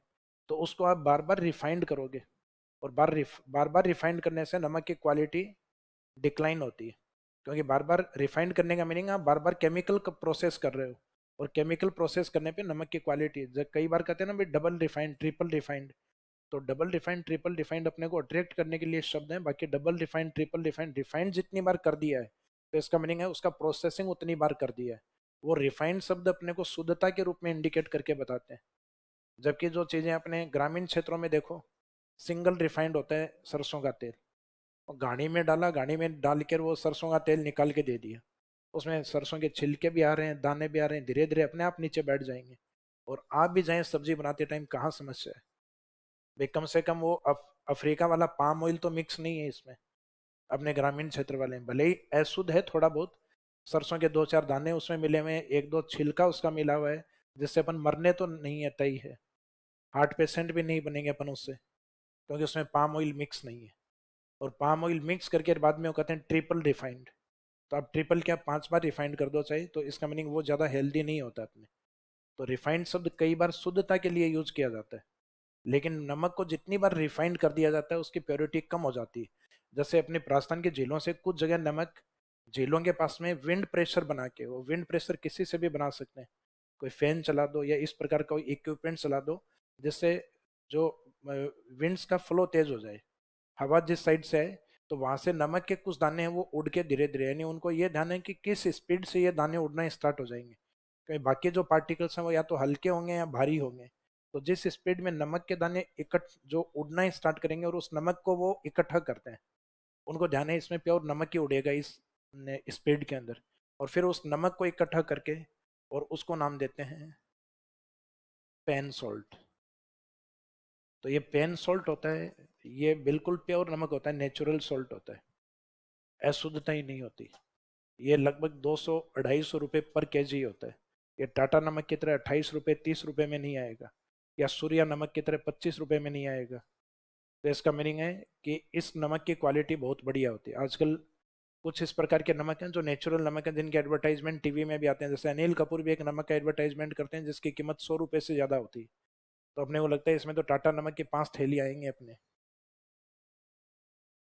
तो राजस्थान के अंदर पचपदरा का जो नमक है वो बेस्ट क्वालिटी का इसलिए है क्योंकि यहाँ NaCl की प्योरिटी कितनी है? तो इसका मीनिंग इसमें अशुद्धताएं सिर्फ कितनी है? 2%। जबकि समुद्र के पानी में अशुद्धताएं होती हैं लगभग 22%, जिसमें 46 लवण मिक्स होते हैं। तो इसका मीनिंग राजस्थान के जो लेक्स हैं उसमें अदर सेलाइन कम होते हैं, अन्य नमक कम होते हैं। इन नमक की बहुत सारी वैरायटी होती है। अपने खाने में जो साधारण नमक यूज होता है जिसको हम सोडियम क्लोराइड बोलते हैं, तो सर्वश्रेष्ठ उसके पीछे रीजन, बिकॉज इसमें NaCl प्रेजेंस 98%। फिर इसको जो प्राप्त करती है, उत्पादित करती है, वो जाती है अपने आप को खारवाल मानती है, वो मानती है ये खारा या बेस्ट नमक है। भाई नमक वही होगा जिसमें नमकीनपन ज्यादा हो। जब जैसे कईयों के लिए मिर्च वो है जिसमें मिर्च जैसा स्वाद आए, तीखा स्वाद है, मीठी होगी तो फिर क्या मिर्च है। तो नमक वो है जिसमें खारापन अधिक हो, तो जो खारापन या नमकीनपन जो अधिक हो, तो वो खारवाल जाति कहती है। हम इस खारे नमक को बनाते हैं, हम इस कारण खारवाल हैं। जो कत्था बनाती है वो इस कारण कथोड़ी है। राजस्थान के अंदर अपने सांगानेर में कपड़े के ऊपर प्रिंटिंग का काम करती है, छापने का काम करती है, इसका नाम उसको छिपा कहते हैं। तो राजस्थान में छिपा, छिपा यानी छापने, प्रिंटिंग का काम करते हैं। तो अपने राजस्थान में कुछ ऐसे फैमिलीज हैं जो जैसा काम करते हैं वो अपना टाइटल वैसा ही यूज करते हैं। तो ये खारा नमक बनाने के कारण अपने आप को क्या मानते हैं? खारवाल। तो खारवाल जाति यहाँ से नमक उत्पादित करती है। तो खारवाल अपने आप में कास्ट है।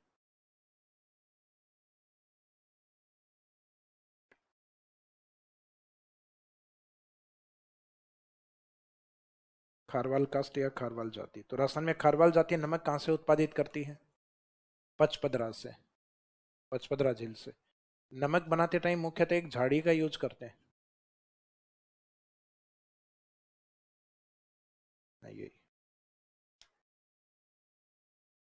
आगे, हाँ बटवा दीजिए।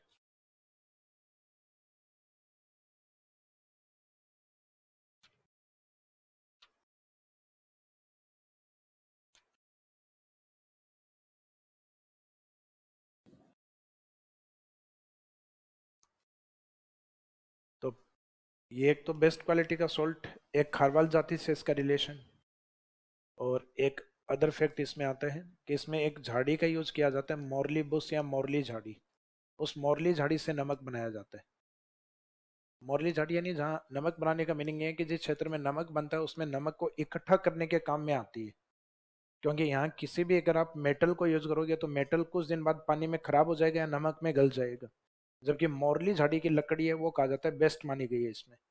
तो उसे नमक के स्फटिक यानी इकट्ठा करने में, कूड बनाने में, इकट्ठा करने में काम में लिया जाता है। जैसे ग्रामीण क्षेत्रों में नहीं लेते, वो एक लकड़ी की दंताली बनी हुई होती है और पशुओं का गोबर इकट्ठा करते हैं। भाई उसी गोबर को आप, कुछ लोगों के घरों में होता है ना कि लोहे की भी होती है, लेकिन उसमें साल 2 साल बाद में जंग पकड़ता है और खराब हो जाती है। एक लकड़ी की है जो 10 साल से चल रही है कंटिन्यूस। तो सेम उसी तरीके से लकड़ी है जो नमक बनाने में उपयोगी होती है, मोरली बुस, मोरली झाड़ी जिसको बोला जाता है। तो ये झाड़ी का कोई टाइप है। तो राजस्थान में मोरली झाड़ी नमक बनाने में किस झील में यूज की जाती है? पचपदरा में। खारवाल जातीय नमक उत्पादित कहाँ करती है? पचपदरा। बेस्ट क्वालिटी का नमक पचपदरा। और सर्वाधिक नमक सांबर। सांबर में क्वांटिटी है, क्वालिटी उतनी बेटर नहीं है। क्वांटिटी, क्वालिटी किस में? पचपदरा में। और क्वांटिटी सांबर में। फिर खारे पानी की झीलों में एक लास्ट झील आती है आपके डेडवाना। नाम तो, लोकेशन वही है जो इसका नाम है। तो नाम तो लोकेशन के अकॉर्डिंग ही है इसका,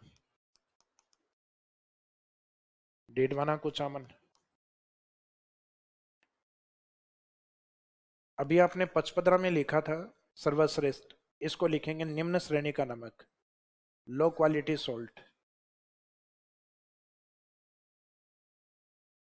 निम्न श्रेणी का नमक उत्पादन। तो low quality salt is produced या obtained from Didwana, Didwana lake. इस झील से निम्न श्रेणी का नमक उत्पादित होता है। तो जहां सर्वश्रेष्ठ था उसका रीजन बताया था हमने कि वहाँ NaCl क्वांटिटी 98%। इसमें रीजन ये बताते हैं कि लो क्वालिटी का इसलिए है क्योंकि सोडियम क्लोराइड के स्थान पे Na2SO4 इसमें पाया जाता है, सोडियम सल्फेट होता है इसमें।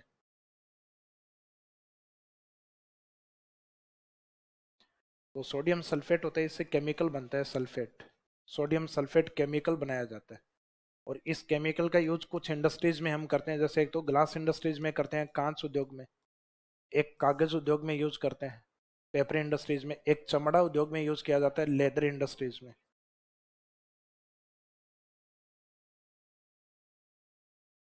तो इसमें glass industry, paper industry and leather industry. तो हिंदी में तो ये जो शब्द कांच वाले, इस कांच वाले में तीनों शब्द आ जाएंगे, एक तो कांच ग्लास इंडस्ट्री में, एक कागज उद्योग में, और एक चमड़ा उद्योग में। तो इन तीन इंडस्ट्रीज में लगभग 99% यूज इन्हीं में ही होता है। अब एक आधा हो सकता है, एक आधा परसेंट किसी और को भी भेज दिया जाए। तो इसमें पूछा जाता है किस उद्योग को, किस उद्योग में इसका यूज नहीं होता, तो अपने को इन तीन में ही मानना होता है। इन तीन के बाद में जो भी दिया हुआ रहेगा वो आंसर रहेगा कि इसमें नहीं होता। जैसे पेपर इंडस्ट्रीज में यूज होता है, लेदर में होता है, ग्लास इंडस्ट्रीज में यूज होता है, जैसे चीनी उद्योग, तो चीनी उद्योग में इसका यूज नहीं होगा। तो लो क्वालिटी सोल्ट इसलिए सोडियम सल्फेट पाया जाता है NaCl के स्थान पर। फिर बाद में इन्होंने क्या किया कि डीडवाना जो लेक है उस डेडवाना झील के पास में एक फैक्ट्री बनाई गई, एक उद्योग स्थापित किया गया। ये एक केमिकल यूनिट थी डेडवाना के अंदर। टाइटल इसको राजस्थान का ही दिया गया, राजस्थान स्टेट केमिकल वर्क्स। तो इसमें केमिकल बनाया जाता, तो इसका नहीं केमिकल वर्क्स के रूप में थी, नाम राजस्थान स्टेट, तो Rajasthan state chemical works Didwana. तो ये एग्जाम में ये क्वेश्चन आता है कि राजस्थान में किस झील के किनारे केमिकल वर्क्स यूनिट स्थापित की गई या राजस्थान स्टेट केमिकल वर्क्स स्थापित की गई, तो आंसर रहता है डेडवाना। तो इसमें यह ध्यान रखना, वर्तमान में तो बंद है ये केमिकल यूनिट, लेकिन जब भी चलाई जाती है तो इसके केमिकल या सोडियम सल्फेट का यूज 3 इंडस्ट्रीज में मोस्टली अधिक होता है। तो राजस्थान के अंदर जो ब्राइन वाटर लेक्स हैं, जिसमें खारे पानी की झीलों में 3 झीलें हैं जिनकी डिटेल्स आपको ठीक से पता होनी चाहिए। तो खारे पानी की झील में सबसे इंपॉर्टेंट लेक तो कौन सी है, जिसमें करेक्टरिस्टिक्स या विशेषताएं सबसे ज्यादा हैं, सांबर। सांबर के बाद में दूसरी इंपॉर्टेंट है पचपदरा, पचपदरा के बाद में डेडवाना। इन तीनों जिलों में नमक सबसे ज्यादा किस में, इसके लोकेशन जयपुर में, ये बालोतरा में, ये अपने नाम से ये डेडवाना और कुचामन, डीके नॉर्थ दिनेश कार्तिक, डेडवाना कुचामन। तो सांबर में सर्वाधिक नमक, बेस्ट क्वालिटी सॉल्ट, सर्वश्रेष्ठ नमक। इसका अपोजिट लिखना लो क्वालिटी सॉल्ट, निम्न श्रेणी का नमक। पहले तो ये लिखवाते थे घटिया किस्म का नमक उत्पादित होता है, फिर नागौर वालों ने ये शब्द छुटवाया मेरा कि सर घटिया मत लिखवाया करो, निम्न श्रेणी लिखवा दिया करो। और ठीक है कहा उन्होंने, फिर मैंने धीरे धीरे इसको निम्न श्रेणी करना स्टार्ट किया। फिर जयपुर वाला जो सर्वाधिक नमक उत्पादित होता है वो इंडिया का लगभग 8 से 9% होता है, जबकि राजस्थान का वो 80 to 90%। इसको उत्पादित करने वाली जो जाति होती है वो अपने आप को खारवाल, और जिस झाड़ी का यूज करती है वो मॉर्ली बुश, मॉर्ली झाड़ी। यहाँ निम्न क्वालिटी का सॉल्ट, इसका मीनिंग इसमें Na2SO4 सोडियम सल्फेट अधिक है। तो यहाँ राजस्थान स्टेट के नाम से केमिकल यूनिट बनी हुई है, राजस्थान स्टेट केमिकल वर्क्स, उसको लेके इसका इंपॉर्टेंस। बाकी सांबर को एक रामसर साइट का भी दर्जा प्राप्त है 1990 से, और ये कुछ बर्ड्स को प्रोटेक्ट करती है जैसे कुर्जा पक्षी और फ्लेमिंगो बर्ड। तो ऐसी दो दो तीन तीन विशेषताएं इनमें याद होनी चाहिए आपको। तो एक दो लाइनों में तो इनकी लोकेशन और वाटर नेचर ही लिखा जाता है, लेकिन वाटर नेचर तब लिखना है जब एग्जामिनर क्वेश्चन में ना लिखे कि राजस्थान की झीलों के बारे में बताओ, तब सांबर के बारे में बताते टाइम ये भी बताओ कैसी है, और उसने क्वेश्चन में लिख दिया खारे पानी की झीलों के बारे में लिखिएगा। तो इसका मीनिंग अंडरस्टूड है कि आप जितनी भी लिख रहे हो वो अपने आप में सब खारे पानी के हैं।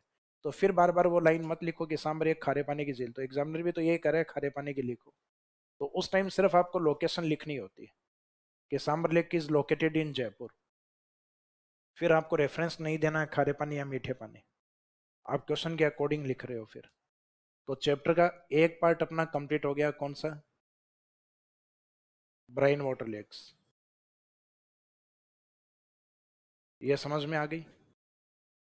बाकी इसमें कुछ झील जो बची हुई है उनमें सिर्फ लोकेशन याद होनी चाहिए, उनकी विशेषता, उनकी स्थिति, उनकी विशेषता है, यानी उनका जो स्थान है वही उनमें विशेष बात।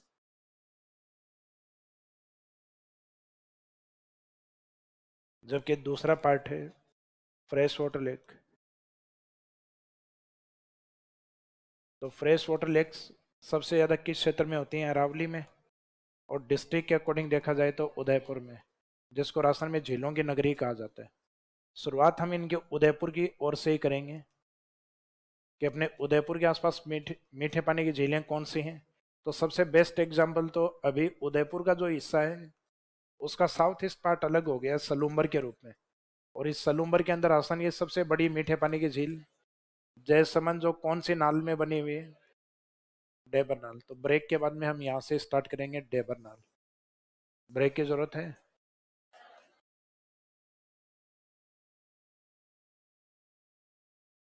तो लेक्स वाला टॉपिक आज कंप्लीट करेंगे वैसे अपन।